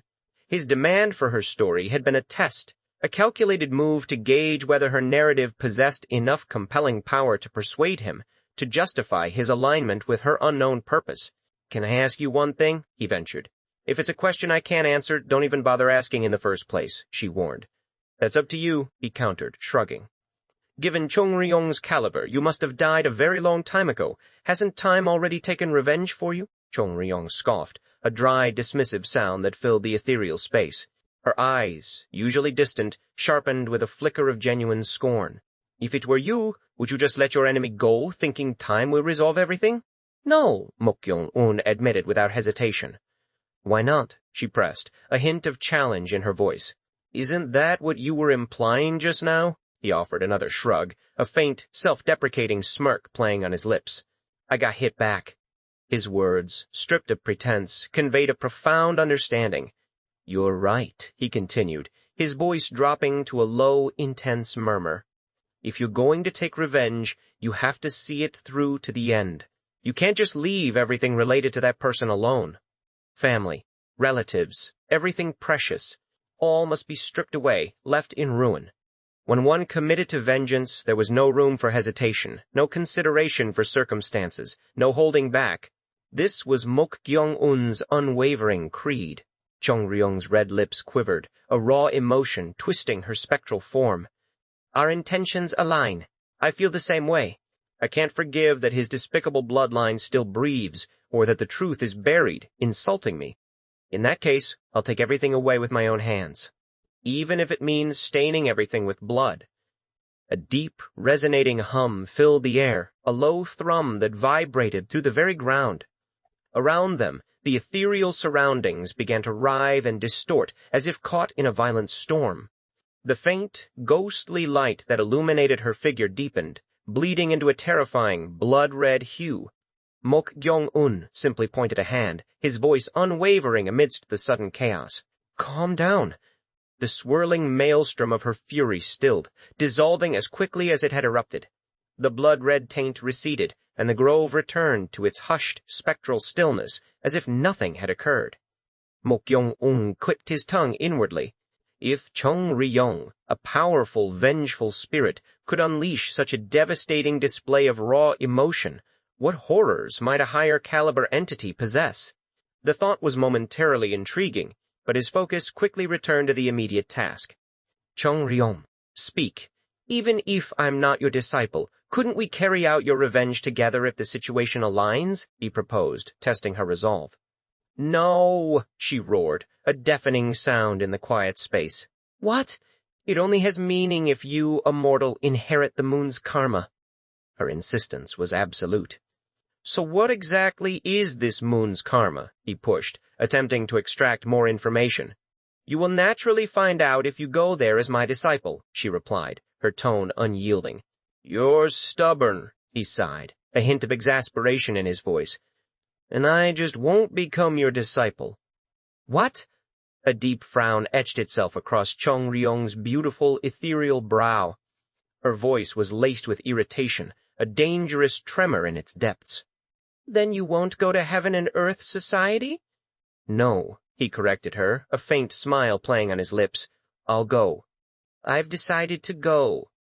"Then why?" Her furious cry reverberated through the air, causing Mok Gyong-un's brow to furrow. Chung Ryong clearly desired to enforce her will, but the binding nature of their familiar master relationship held her back. It was an infuriating paradox for her, a spectral leash that prevented her from acting freely. "Sorry, but I don't like being controlled by someone," Mok Gyong-un stated, his voice even and deliberate. "That applies even to you, whom I currently trust to some extent." "Annoying," she hissed through clenched teeth. "Still, there's no other way," he began, but she cut him off. "I said it's annoying," Chung Ryong shouted, her spectral hands trembling with barely contained rage. She seethed at the humiliation of being a young mortal's familiar, of being manipulated by a mere boy who hadn't lived half her century. She had escaped sealing, possessed the power to move freely, yet here she was, restrained by this brat. She longed to unleash her fury, to kill him and vent her frustration. But if she did, the 100 years she had endured, meticulously nursing her grudge, would be rendered utterly meaningless. Damn that stubborn mortal. The thought burned within her, a bitter irony. After a long, silent moment of glaring, her anger slowly, reluctantly receded. She opened her mouth, the words laced with a grudging concession. "Fine. Let me at least tell you this. I don't know the current situation, but originally Heaven and Earth Society was born from 3 lineages. "3 lineages?" Mok Gyong-un repeated, his interest piqued. "One of them is the moon lineage. And Chung Ra-yong is a person from that moon lineage?" His deduction was swift, his gaze unwavering. She did not deny it. "This is all I can tell you for now. Since 100 years have passed anyway, it's meaningless to investigate what happened back then. Not everything from that era will remain the same, so you just need to inherit the moon's karma." Her spectral eyes bored into his. With other humans, she could effortlessly discern their thoughts from their expressions. But this mortal was an enigma. His emotions, save for his raw anger, remained hidden, their authenticity always in question. At that moment, Mok Gyong-un surprised her, his voice devoid of his usual resistance. "All right?" A breath of relief, or perhaps exasperation, escaped her. "Phew! Your stubbornness is really—" "What? I said I'll learn from you. You'll become my disciple?" she questioned, disbelief lacing her tone. "Yes. But I have a condition." She narrowed her eyes. "What condition?" "Let's just skip the formalities of calling each other master and disciple." Presumptuous mortal, she scoffed, but the fury had diminished to mere annoyance. Even if you're my servant ghost, I don't call you master either, he reminded her, a subtle jab at her predicament. She clicked her tongue, a sound of profound irritation, but then, surprisingly, she nodded. The formalities held little meaning for her now. She was dead. The etiquette and morality of the living world were hollow echoes. Tisk, tisk. Mok Gyong-un allowed himself a faint, almost imperceptible smile. In truth, he needed her. He was going to the Heaven and Earth Society, and to navigate its treacherous waters, he required her knowledge of swordsmanship and the intricate essentials of qi circulation. He was the one who should be making the requests. "Why are you nitpicking?" Chung Ryung grumbled, sensing his subtle shift in demeanor.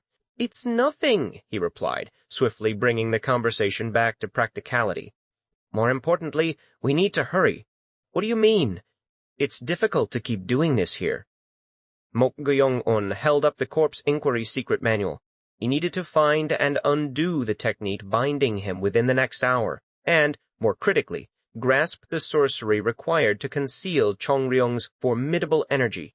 Barely moments before the hour elapsed, the nocturnal forest stirred. Masked figures who had been conspicuously absent began to emerge from the deeper shadows, returning one by one to their posts. Diviner Zhou Yui Gong gazed toward the northwestern forest, a sliver of disappointment marring his otherwise composed features. The process had stretched longer than his initial projection. An hour, though seemingly brief, was a tight window for discerning and unraveling a designated technique, especially when the manual itself was unfamiliar. I thought it might be possible. He had held a quiet hope, a sliver of expectation for the boy. If he failed, the situation might have become more arduous than anticipated, forcing Diviner Zhou to personally intervene and undo the technique. It was precisely at that moment, just as the last glimmers of his patience began to wane, that a figure materialized from the inky depths of the dark forest. Ah! It was Mok Gyong-un. "What?" a masked individual gasped. "How did this fellow—" another began, reaching instinctively for his weapon, ready to subdue the boy who seemed to have escaped the luggage carriage. Diviner Zhou Weigong raised a hand, his voice a calm, firm command. "Halt! But that child is now my disciple. I merely had him train for a bit." A ripple of surprise moved through the masked guards. Their gazes flickered between Mok Gyong-un and Diviner Zhou, disbelief etched into their silent postures. They had not anticipated such a swift acceptance. Yet Diviner Zhou was their superior, his authority absolute. They returned to their positions, though a lingering curiosity remained. Diviner Zhou turned to Mok Gyong-un, who was subtly surveying his surroundings. "You're later than expected." No, in fact, he was precisely on time, beyond all reasonable expectation. The boy had genuinely found and undone the technique within the prescribed hour. But having accepted him as a disciple, Diviner Zhou intended to temper his praise. Too much adulation could breed arrogance. Mok Gyong-un inclined his head slightly. "If I'm late, I apologize, master. I have expectations for you, so don't disappoint me." "I'll keep that in mind," Mok Gyong-un replied, his tone respectful. "Anyway, undoing the technique must have consumed a lot of mental strength, so rest for a bit. We'll depart as soon as Bright Blade King arrives. Understood." Mok Gyong-un's gaze swept over the scene.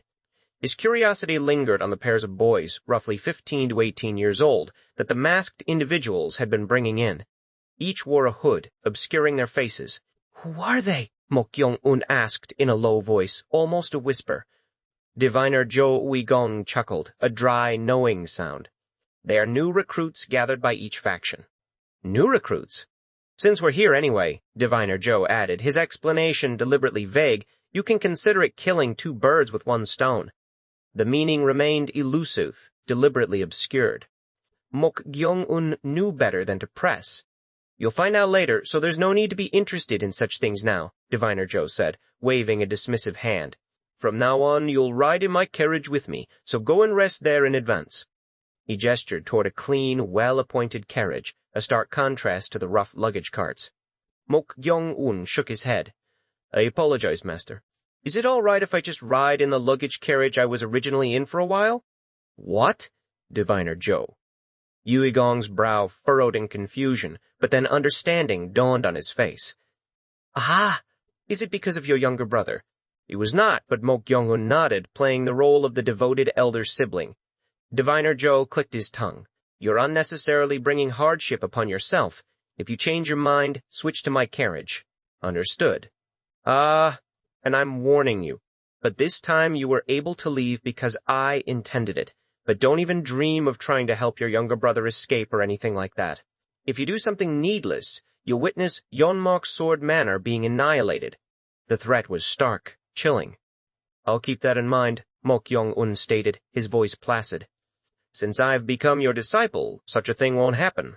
Of course it shouldn't, Diviner Joe Weigong grinned, a complacent expression settling on his face. The oath chain ensured obedience. The boy was bound to him. Mok Kyung-un then offered another request. Master, is it possible for you to send away the person monitoring inside the luggage carriage with your authority? That's, Diviner Joe began, a flicker of suspicion. If it's difficult even with Master's authority, it's fine, Mok Kyung-un quickly added, holding up the Corp's Inquiry secret manual. I just wanted to quietly memorize this while inside the carriage. The manual, a tangible symbol of his newfound discipleship, swayed his new master. Diviner Joe, about to refuse, nodded. The former part of Mok Kyung-un's statement, the implied challenge to his authority, bothered him more than the request itself. Do you think I lack even that much authority? All right. Thank you, Mok Kyung-un replied, bowing his head in deference. The corners of his mouth subtly, almost imperceptibly, turned upward. Inside the rattling confines of the luggage carriage, Mok Kyung-un secured the door, plunging the interior into a deeper, hushed darkness.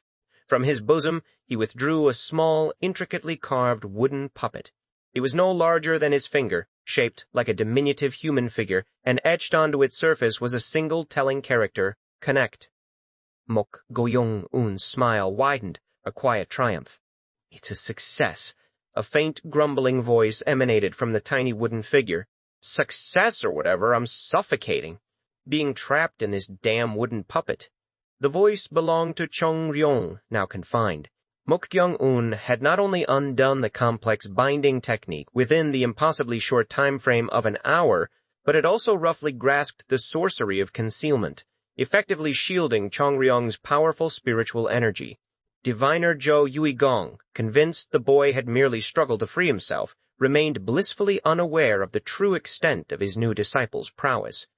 Mok Kyung-un carefully placed the wooden puppet on his palm. Just bear with it for a bit. If she were to emerge from this fragile vessel, the raw, unique energy of a vengeful spirit would be instantly revealed, a fatal exposure to Diviner Joe. The wooden puppet trembled, wriggling on his palm with a clumsy, almost comical movement.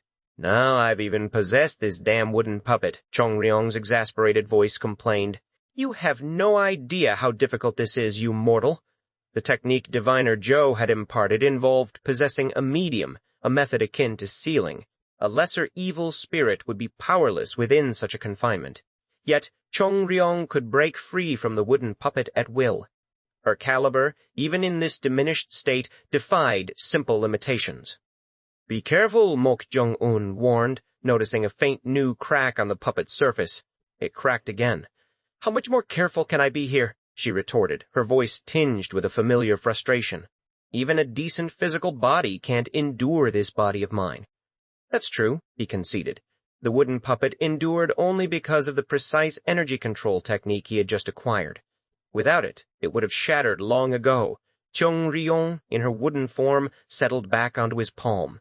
But if this technique is used well, it seems I can somehow endure even in a weak body. This was the only consoling aspect of her current predicament. Yes, Mok Kyung-un confirmed. So please bear with it for a bit. Once we get there, I'll have you enter a suitable body. All right. Anyway, I've secured a decent training place until we reach there. His initial expectations had been low, but gaining undisturbed access to the luggage carriage was a significant victory. Without it, practicing the reverse key circulation technique or receiving Chung Ryong's swordsmanship instruction would have been impossible. But what are you going to do with that fellow? Chung Ryong asked, her wooden hand clumsily pointing at the unconscious form of Mok Yu-cheon. Mok Gyong-un approached his younger brother, tying the loosened cloth securely over his eyes once more. Then, with swift, precise movements, he struck the mute acupoint again. Mok Yu-cheon, his breath soft and even, returned to his original state of profound quiet. "Keeping him like this will keep him quiet, right?" Mok Jung-un murmured, turning back to the puppet. "You're really something else," Chung Ryong deadpanned, her voice echoing the sentiment of a very old, very weary spirit. A phantom chill gnawed at Go-chan, even though his body was not his own. Perched impossibly high in the skeletal branches of a gnarled oak, the woman's form, Ha-che-rin's alluring frame, hung suspended. Her bamboo hat offered a meager concealment against the moonless gloom. Distant pinpricks of light flickered across the ink-black landscape, his gaze, Ha-che-ran's eyes, fixed on that faint glow, 100 jang away. It was the encampment of the Heaven and Earth Society. A bitter curse curled in his mind, echoing the absurdity of his predicament. He was Go-chan, a retired guard trapped inside this unfamiliar body. His existence, his very soul, was tethered to a child, Mok Gyong-un, who had been practically abducted by the terrifying Bright Blade King. Tracking was second nature to him, a former assassin. Yet, getting closer was unthinkable. The sheer monstrous aura of Bright Blade King, a living legend of terror, kept him frozen at this cautious distance. He could sense Mok Gyong-un, a visceral tug in his core, the connection of their intertwined destinies. If the boy died, so did he. This inherent link, usually a tracker's boon, became his gilded cage. The farther he tried to flee, the more intensely the anxiety clawed at his spirit, a strange, suffocating fear. Escape was an illusion, a cruel joke. He sighed, the sound a faint whisper against the night air. How had it come to this? He, who had sought only quiet retirement after a talentless career, had died an ignominious death only to be reborn as a slave, bound to this strange boy. Such wretched luck seemed impossible to endure. Survival, however fleeting, demanded his servitude to Mok Gyong-un. He needed to find a way in. Following from afar was a temporary measure. He was an assassin. Infiltration was his expertise. Diving into Ha-che-ran's memories, a flicker of a forgotten method surfaced. He recalled it with a shudder, a tactic he'd never personally attempted, seduction. The thought made his skin crawl. His self-respect, however minuscule, demanded he find another path. The days bled into weeks, each one a rhythmic drumbeat of travel. Every other day the procession would halt. Figures cloaked in black would emerge from the shadows, returning with more young boys aged 15 to 18. The gathering had swelled beyond 100 now, a silent, bewildered multitude. Mok Gyong-un, ever curious, had sought answers from diviner Jo Yuigang. The old man, however, had simply stated it was not his concern. A small wooden puppet, carved from dark, polished wood, rested on Mok Gyong-un's shoulder. "Why would that be?" he had asked the puppet. "Chung Ryong?" its voice a surprising melody. "I don't know," Chung Ryong had replied, her tone flat. "Didn't you say you were a part of Heaven and Earth Society?"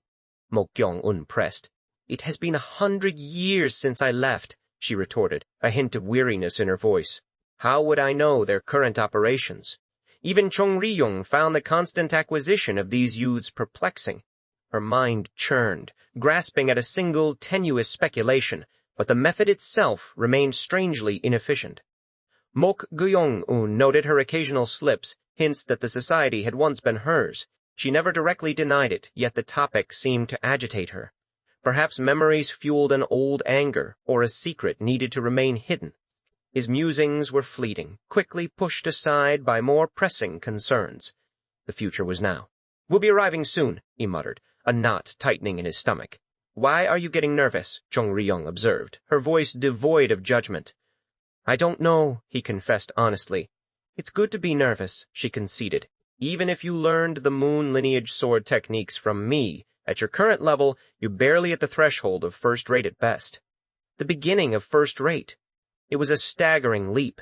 Just half a month prior, he had been struggling to transition from third-rate to second-rate. Yet, the fight at Yeom-mok Sword Manor had changed everything. He had absorbed and internalized an immense surge of death energy, forming a Dainjon equivalent to half a cycle. His internal energy alone now placed him firmly within the first-rate realm. Any martial artist would find such a progression incomprehensible, a miracle. Chung Ryong, despite her casual demeanor, harbored a profound astonishment. Luck alone could not explain it. He had stumbled upon the postures of thought destruction, a supreme secret manual. His circumstances, seemingly predestined, had propelled him forward. Reaching first-rate in less than a month after beginning his martial arts journey was truly unprecedented. Perhaps because he had started so late, martial fortune had decided to shower him with its blessings. Still, he had a long way to go. Even with his astonishing growth, the odds remained stacked against him. In her time, Heaven and Earth Society had boasted many masters above first-rate. The numbers could only have swelled since then. With his current skill, avenging his grandfather, let alone carrying on the moon's karma, was an impossible dream. He needed to become stronger and faster. To do that, she knew, she would have to push him beyond his limits. The path from first-rate onwards was the realm of enlightenment. Without it, a martial artist could stagnate for years, even a lifetime. The landscape transformed into a breathtaking spectacle of jagged peaks and deep valleys. A river, slender and dark like a single vein of spilled blood, carved its way through the mountains. Below the fiery sunset, the scene was magnificent.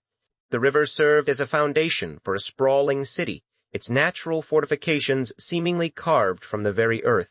This was the formidable base of the Heaven and Earth Society, an organization that now held a third of the martial world's power.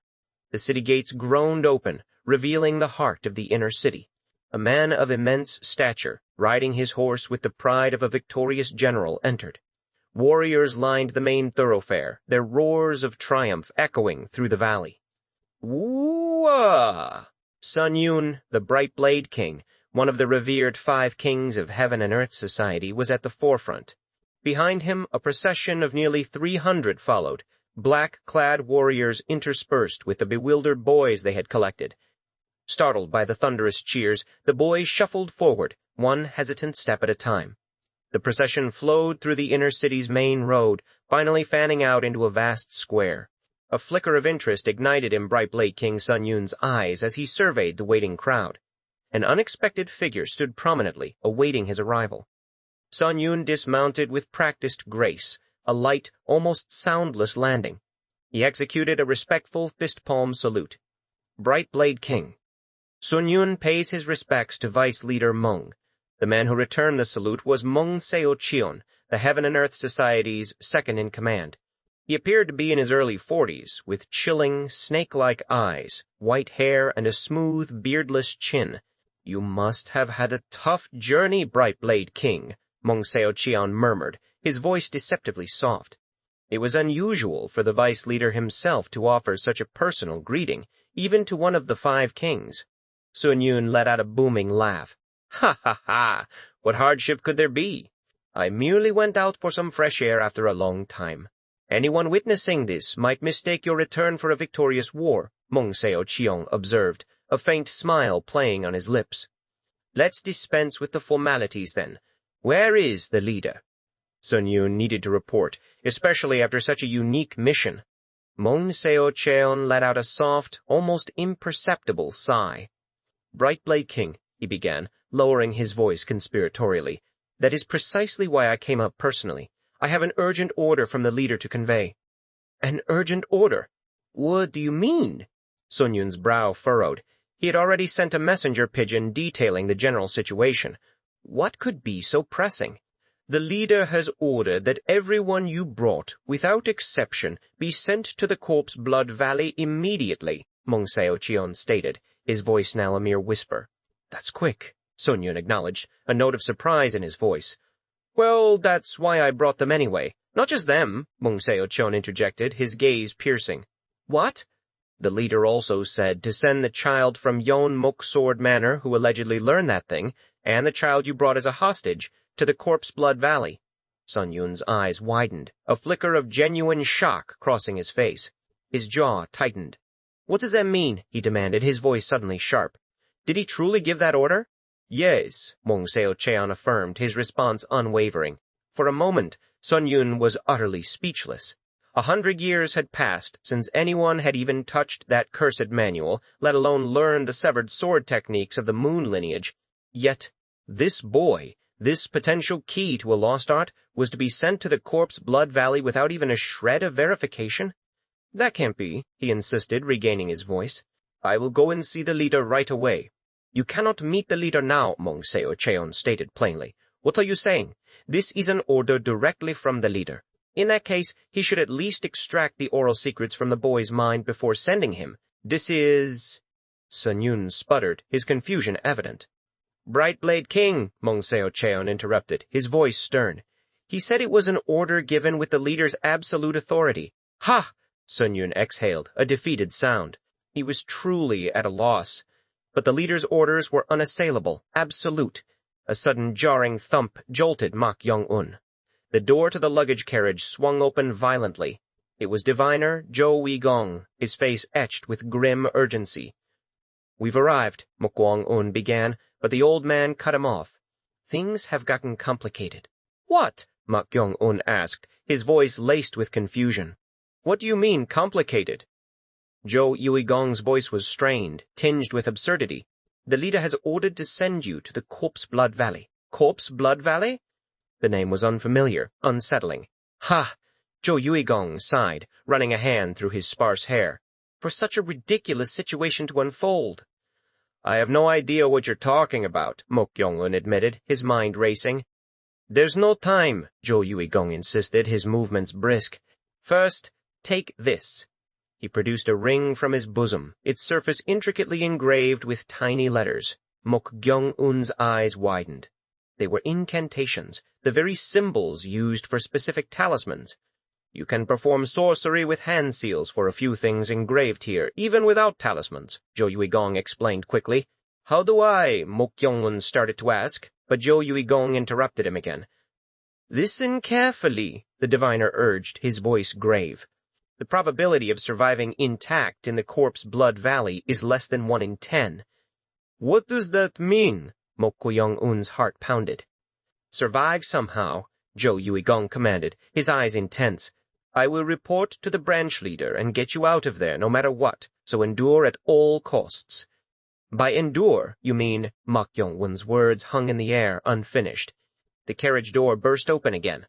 Warriors, their belts and headbands a striking crimson, swarmed inside.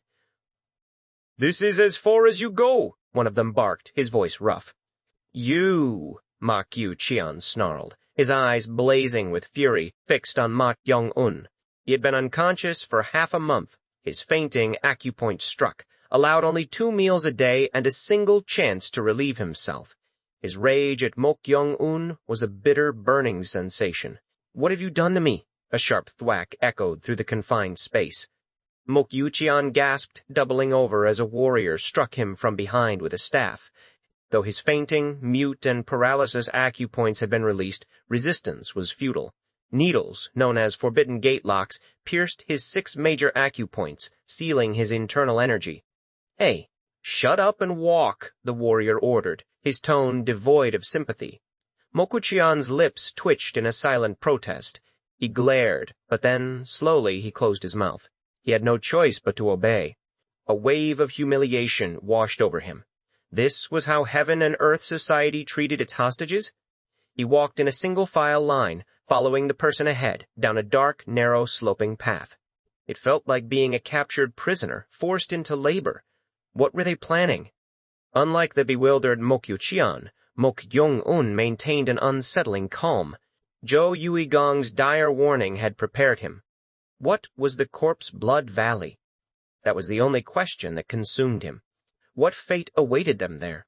That even the formidable Forbidden Gate lock had been employed.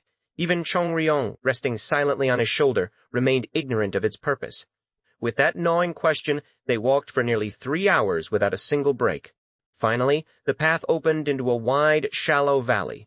Torches flickered on all sides, casting dancing shadows. The sight that met their eyes was staggering. Countless boys, already lined up in neat rows, waited.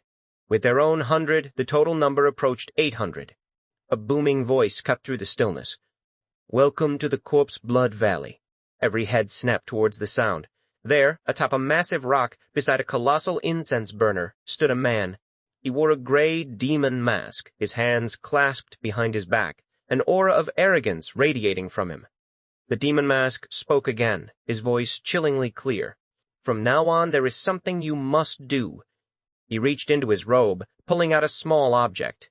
It was an iron ball, no larger than a finger joint. Gasps rippled through the gathered youths. What was this? What were they trying to do? "The designated time is 2 hours, the demon mask announced, his voice devoid of emotion. "In the valley water, there are iron balls that look similar to this. Find them, and come to this large incense burner. Those who fail to find them will die." The hallowed halls of the Heaven and Earth Society, though grand, felt small and stifling to Zhou Yuigong. He walked beside bright-blade King Sun-yun, their footsteps echoing softly on the stone path that wound towards the main edifice. A knot of frustration tightened in Zhou Yigong's chest. "I should have told the vice leader," he muttered, his voice heavy with regret. "I should have told him I accepted the boy as my disciple." Sun-yun clicked his tongue, a sound of dry amusement. "It's no use even if you tell him." Zhou Yigong stopped, turning to face his companion. "Why is that? Have you ever seen the leader withdraw an order once given?" Sun-yun's eyes held a challenge. The diviner's shoulders slumped. He had no answer. Sun-yun spoke the truth. The leader's pronouncements were immutable. To defy or even question them meant severe punishment, a fate few dared to invite. "Tusk," Zhou Yuigong sighed, resuming his pace. "I thought I had finally found a useful fellow." Sun-yun raised an eyebrow. Is he even useful? He knew the tale.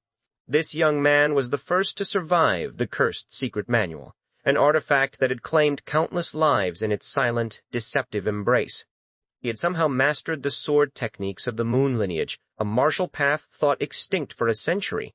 Yet, despite such extraordinary feats, they had dispatched him to the Corpse Blood Valley without even a glance. It was an incomprehensible decision, even for the leader. The Corpse Blood Valley, a crucible where 9 in 10 perished, was where even the most promising recruits were sent to die. Its very name, conjuring images of blood and forgotten corpses, was no accident. "I'll have to ask the Valley Master for a report," Zhou Yuigong declared, his resolve firm. "I can't just let that precious fellow die like this." Sun-yun regarded him with genuine interest. Such a statement, so fiercely protective, meant the diviner held the young man in high regard. Sun-yun himself found the situation wasteful. Why not nurture such talent?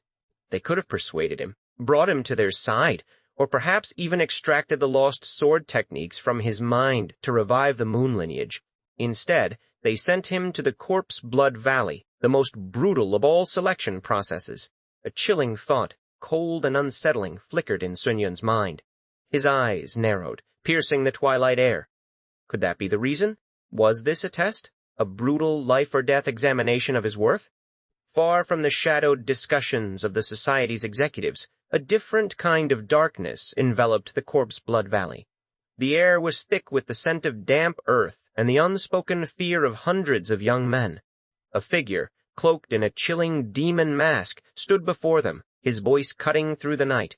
"The designated time is 2 hours. In the valley water there are iron balls similar to this one. Find them and come to this large incense burner." He held up a small metallic orb. The boys, all recruits, shifted uneasily. "Those who fail to find them," the demon mask continued, his voice devoid of emotion, "will die."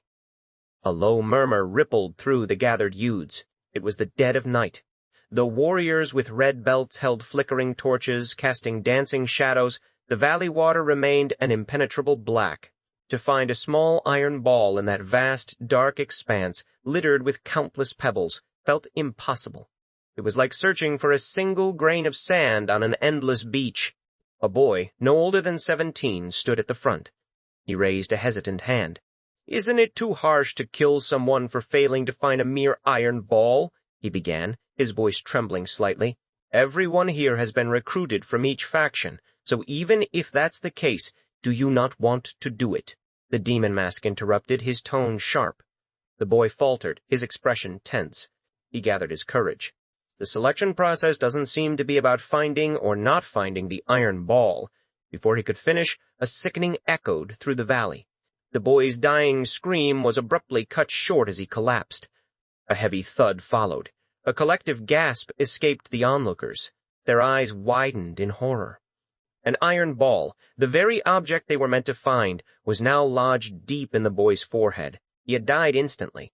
As bewilderment settled over the stunned crowd, the demon mask's voice boomed. Those who question the orders or give up will also die. The murmuring ceased. A silence, heavy and absolute, descended upon the valley. The stark reality of their situation, carved in blood and death, was finally understood. These crazy bastards, Mok Yuqian cursed inwardly. He had been sent here as a hostage, a pawn for his family's sake. To suddenly face such an absurd demand, with death as the consequence of failure, felt like a cruel joke. If only they hadn't blocked my chi channels. His internal vision, usually sharp and precise, was useless now. His internal energy was sealed, rendering him little more than an ordinary man. This was sheer, unadulterated hardship. As he grappled with these thoughts, the demon mask spoke again, his words chillingly casual. By the way, there aren't as many iron balls in the valley as there are people here, so you better hurry. A collective intake of breath swept through the crowd. Not enough iron balls? It meant some would certainly die. It was a macabre lottery, with life as the prize and death as the inevitable penalty. The moment the incense stick burns out is the 2-hour mark. Light it! One of the red-belted warriors, standing next to a colossal incense burner, complied. A thin trail of smoke began to curl upwards. A wave of panic surged through the boys.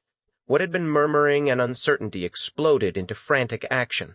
800 bodies surged forward, a desperate tide rushing towards the dark valley water.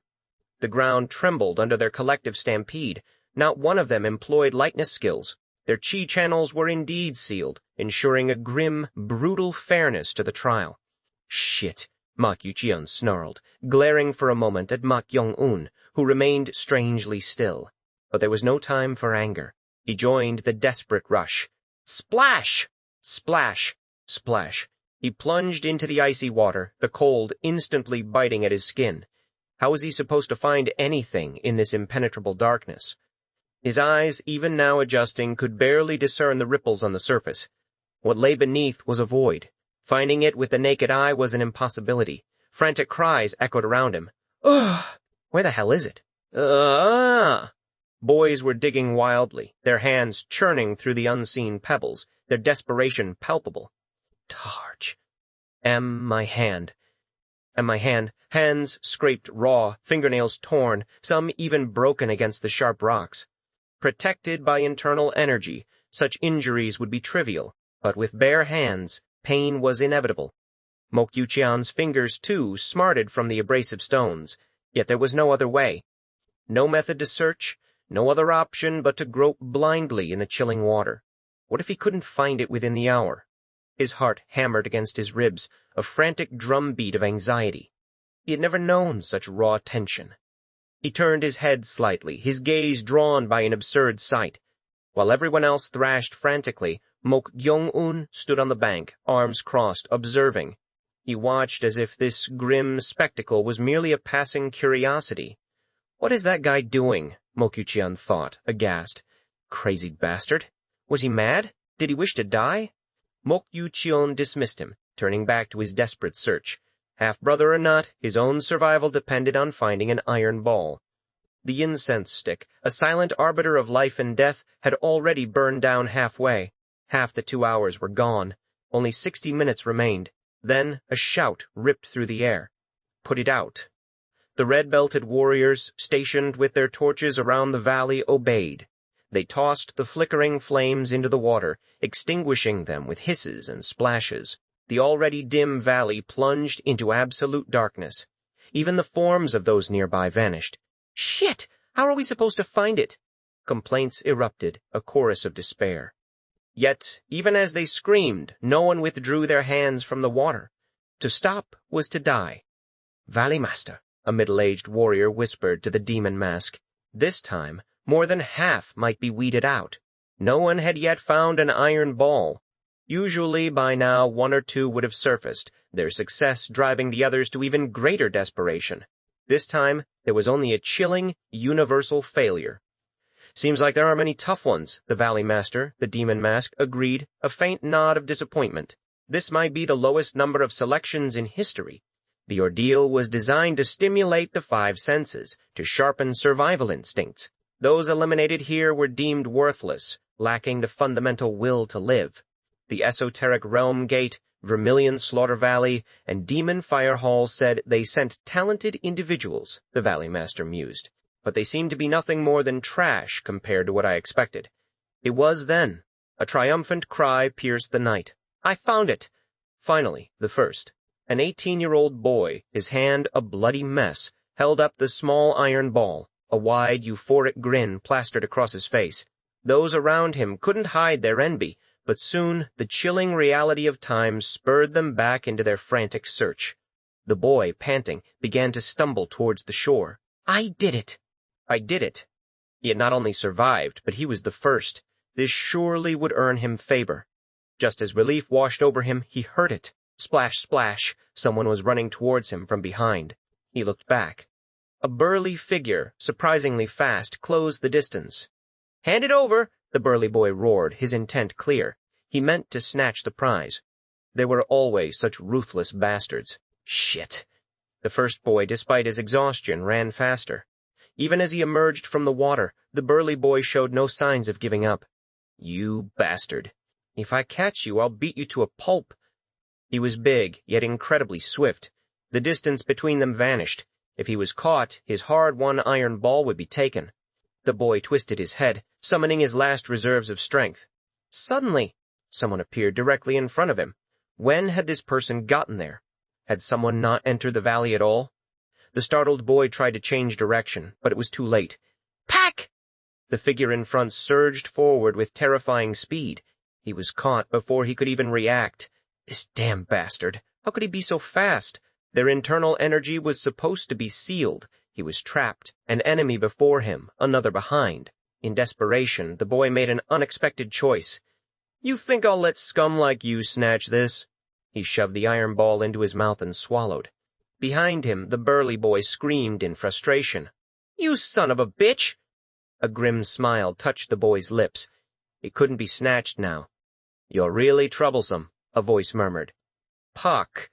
The boy's head was suddenly seized by 2 hands. Then a sickening sick crack. His neck twisted. He died instantly, a soundless collapse. The burly boy, just 5 steps behind, froze. He had intended to snatch the iron ball, yes, but not to kill. Yet death had occurred, swift and brutal. But what followed was far more horrifying. Squelch. The killer, Mok Gyong-un, tore open the dead boy's throat with his bare hands. Then, forcing his hand deep into the mangled neck, "Ugh!" Splat. Tay. He pulled out the iron ball the dead boy had swallowed. Blood dripped from his hand, staining the ground. Tay, this crazy... The burly boy was speechless, his mind reeling. What kind of monster was this? Mok Gyong-un turned his head, his blood-soaked hand briefly scraping the ground to shed the excess gore.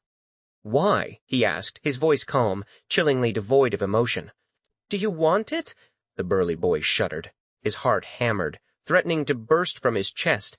His legs buckled, threatening to collapse beneath him. He shook his head frantically, a silent plea of terror.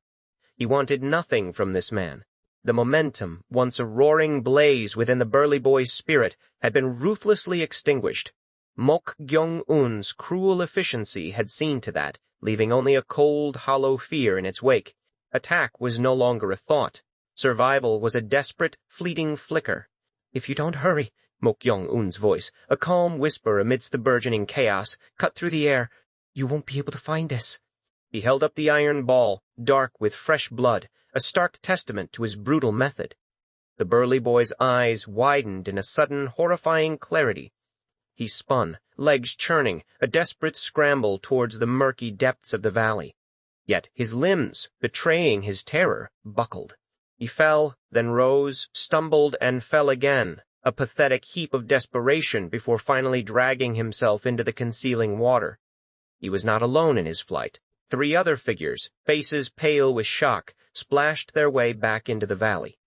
They too had targeted the first iron ball, drawn by the same desperate hope, only to be repelled by the chilling spectacle of Mok Gyong-un's swift, merciless strike. A shiver ran through them. He was utterly insane. No matter the stakes, this level of brutality was simply too much. He had killed without a second thought, a life snuffed out for a mere token of survival. The way he did it, too, was enough to make one's stomach churn. A cold dread settled in their hearts. Reckless aggression against him meant a swift, bloody end. A man, his face obscured by a grotesque demon mask, observed the unfolding tableau from atop a weathered rock. Warriors in red belts, his silent guards, stood nearby, their expressions impassive. This man, known to them as the Valley Master, let out a soft exclamation. "Looks like we've got a real piece here," one of the warriors murmured beside him. "Indeed," the Valley Master agreed, his voice a low hum. "I don't think I've ever seen it progress quite like this before. The true culling was meant to begin with that first iron ball. This wasn't merely a race to find an object. The scarcity of iron balls, the abrupt snuffing of the torches, every detail had been meticulously orchestrated. That initial iron ball was the signal, the flare igniting the weeding out process. A brutal clash was meant to erupt, forcing everyone to grasp the stark truth. It wasn't enough to just find the iron ball. The real challenge lay in protecting it, then delivering it to the central incense burner.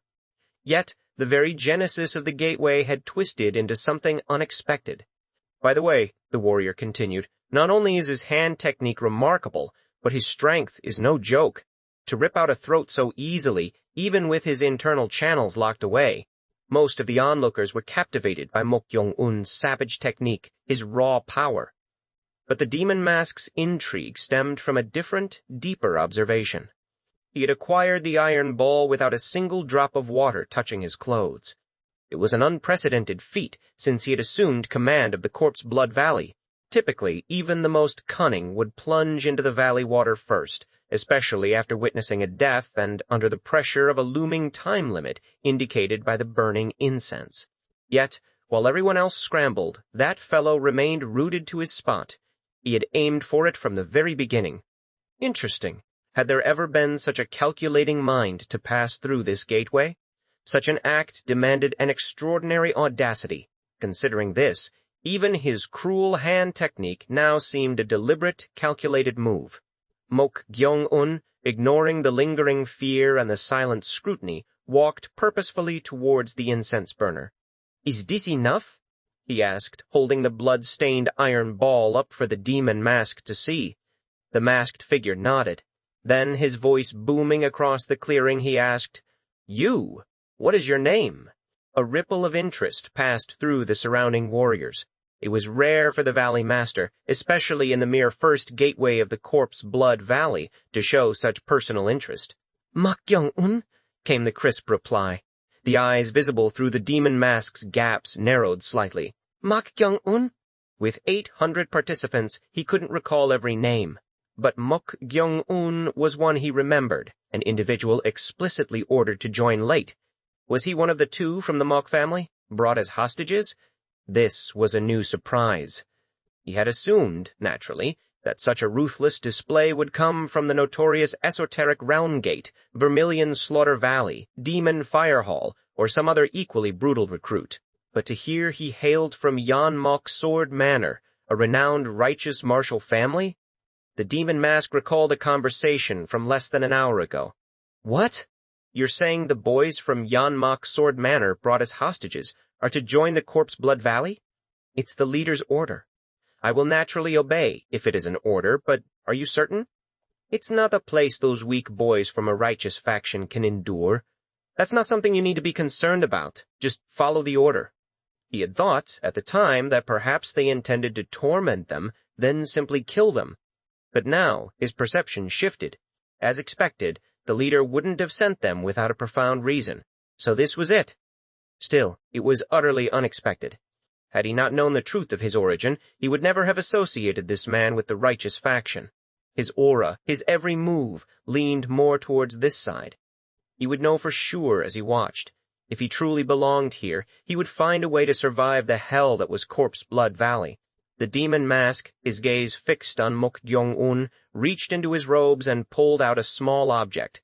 With a flick of his finger, it sailed through the air. The object flew accurately towards Mok Gyong-un's chest. He caught it with one hand. It was a thin, round silver plaque, etched with the character 1.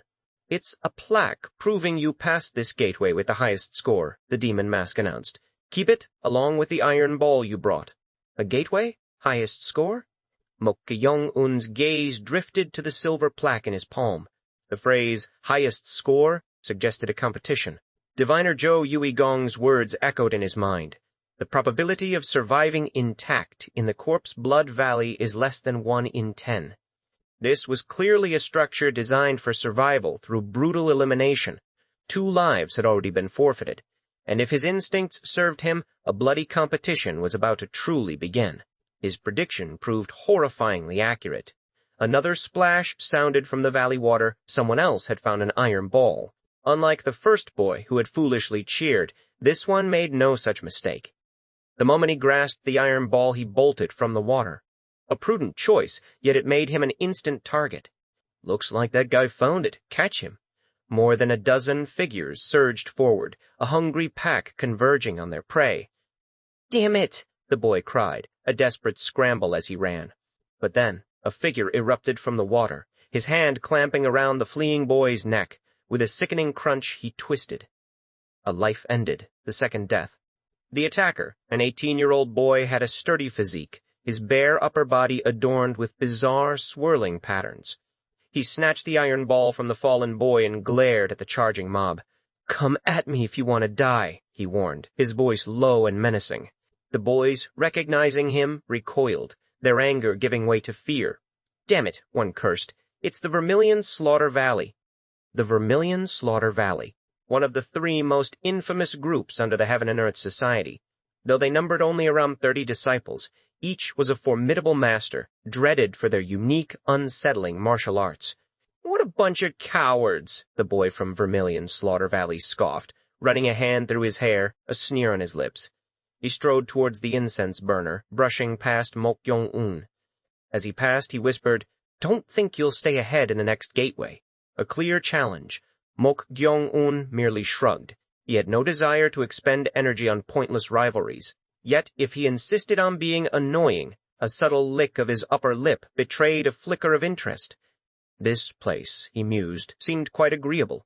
Here, he wouldn't need to hold back on killing, unlike at Yeonmak Sword Manor. The Vermilion Slaughter Valley boy, oblivious to the silent assessment, presented his iron ball to the demon mask. Pass. Meanwhile, chaos erupted in earnest near the valley water. Iron balls were found in quick succession, and as their finders raced towards the incense burner, desperate boys who had found nothing converged, sparking brutal fights. These weren't mere scuffles, they were deadly struggles, killing or being killed. "It has begun," a warrior beside the demon mask stated, his voice grim. The valley master nodded, his gaze sweeping over the pandemonium. With 2 already dead, the boys no longer hesitated to inflict fatal blows. The area by the valley water was a complete maelstrom of violence. Thudding blows, choked gasps, the sounds of bodies falling. Amidst the carnage, a few figures truly stood out. A girl with short, cropped hair and a pale face, her movements impossibly swift, wielded a sharp-edged rock. She mercilessly stabbed those who lunged at her. Despite the suppression of internal energy, her attacks were precise, targeting vital points, and those who charged found themselves helplessly overwhelmed. "I know that wench," a warrior muttered. "It's the Demon Firehall." You recognized her. How could he not? That swift, efficient dagger technique, always finding the vital points. It was the infamous linked killing of the Demon Firehall. Once considered one of the 4 great assassin groups, they had long since abandoned the assassin trade to join the Heaven and Earth Society. Impressive, the Valley Master mused. She held only a sharp rock, but if her internal energy was released, she would be a force. Then the demon mask pointed. "That boy seems to be from the esoteric realm gate." "Oh my!" An exclamation escaped the warrior's lips. A muscular boy, built like a bull, charged forward, sending anyone who dared to collide with him flying. The esoteric realm gate was renowned for their external technique, the iron thread technique. Indeed, Perhaps because they trained their external rather than internal energy, his physical strength was truly prodigious. Hoo-hoo, the esoteric Realm Gate boy chuckled, having cleared a path through the throng of desperate boys. Pass! Following him, the girl from the Demon Fire Hall also arrived. Pass! One by one, others appeared before the incense burner, each having clawed their way through a bloody fight for an iron ball. Among them, one boy had bided his time. He had actually secured an iron ball earlier than anyone, but, fearing he'd become a target if he revealed it too soon, he waited for the battle to descend into complete chaos. Finally, he ran to the incense burner, held up his prize, and declared triumphantly, "I found it." A twitching smile played on his lips. In fact, before the search even began, this boy had secretly plucked an iron ball from the forehead of the boy who had been executed by the demon mask for daring to question an order. Such easy pickings. How foolish everyone else seemed, unaware of this simple trick. While he reveled in his cunning, the demon mask's voice cut through the air. Fail. What? The boy stammered, his smile freezing.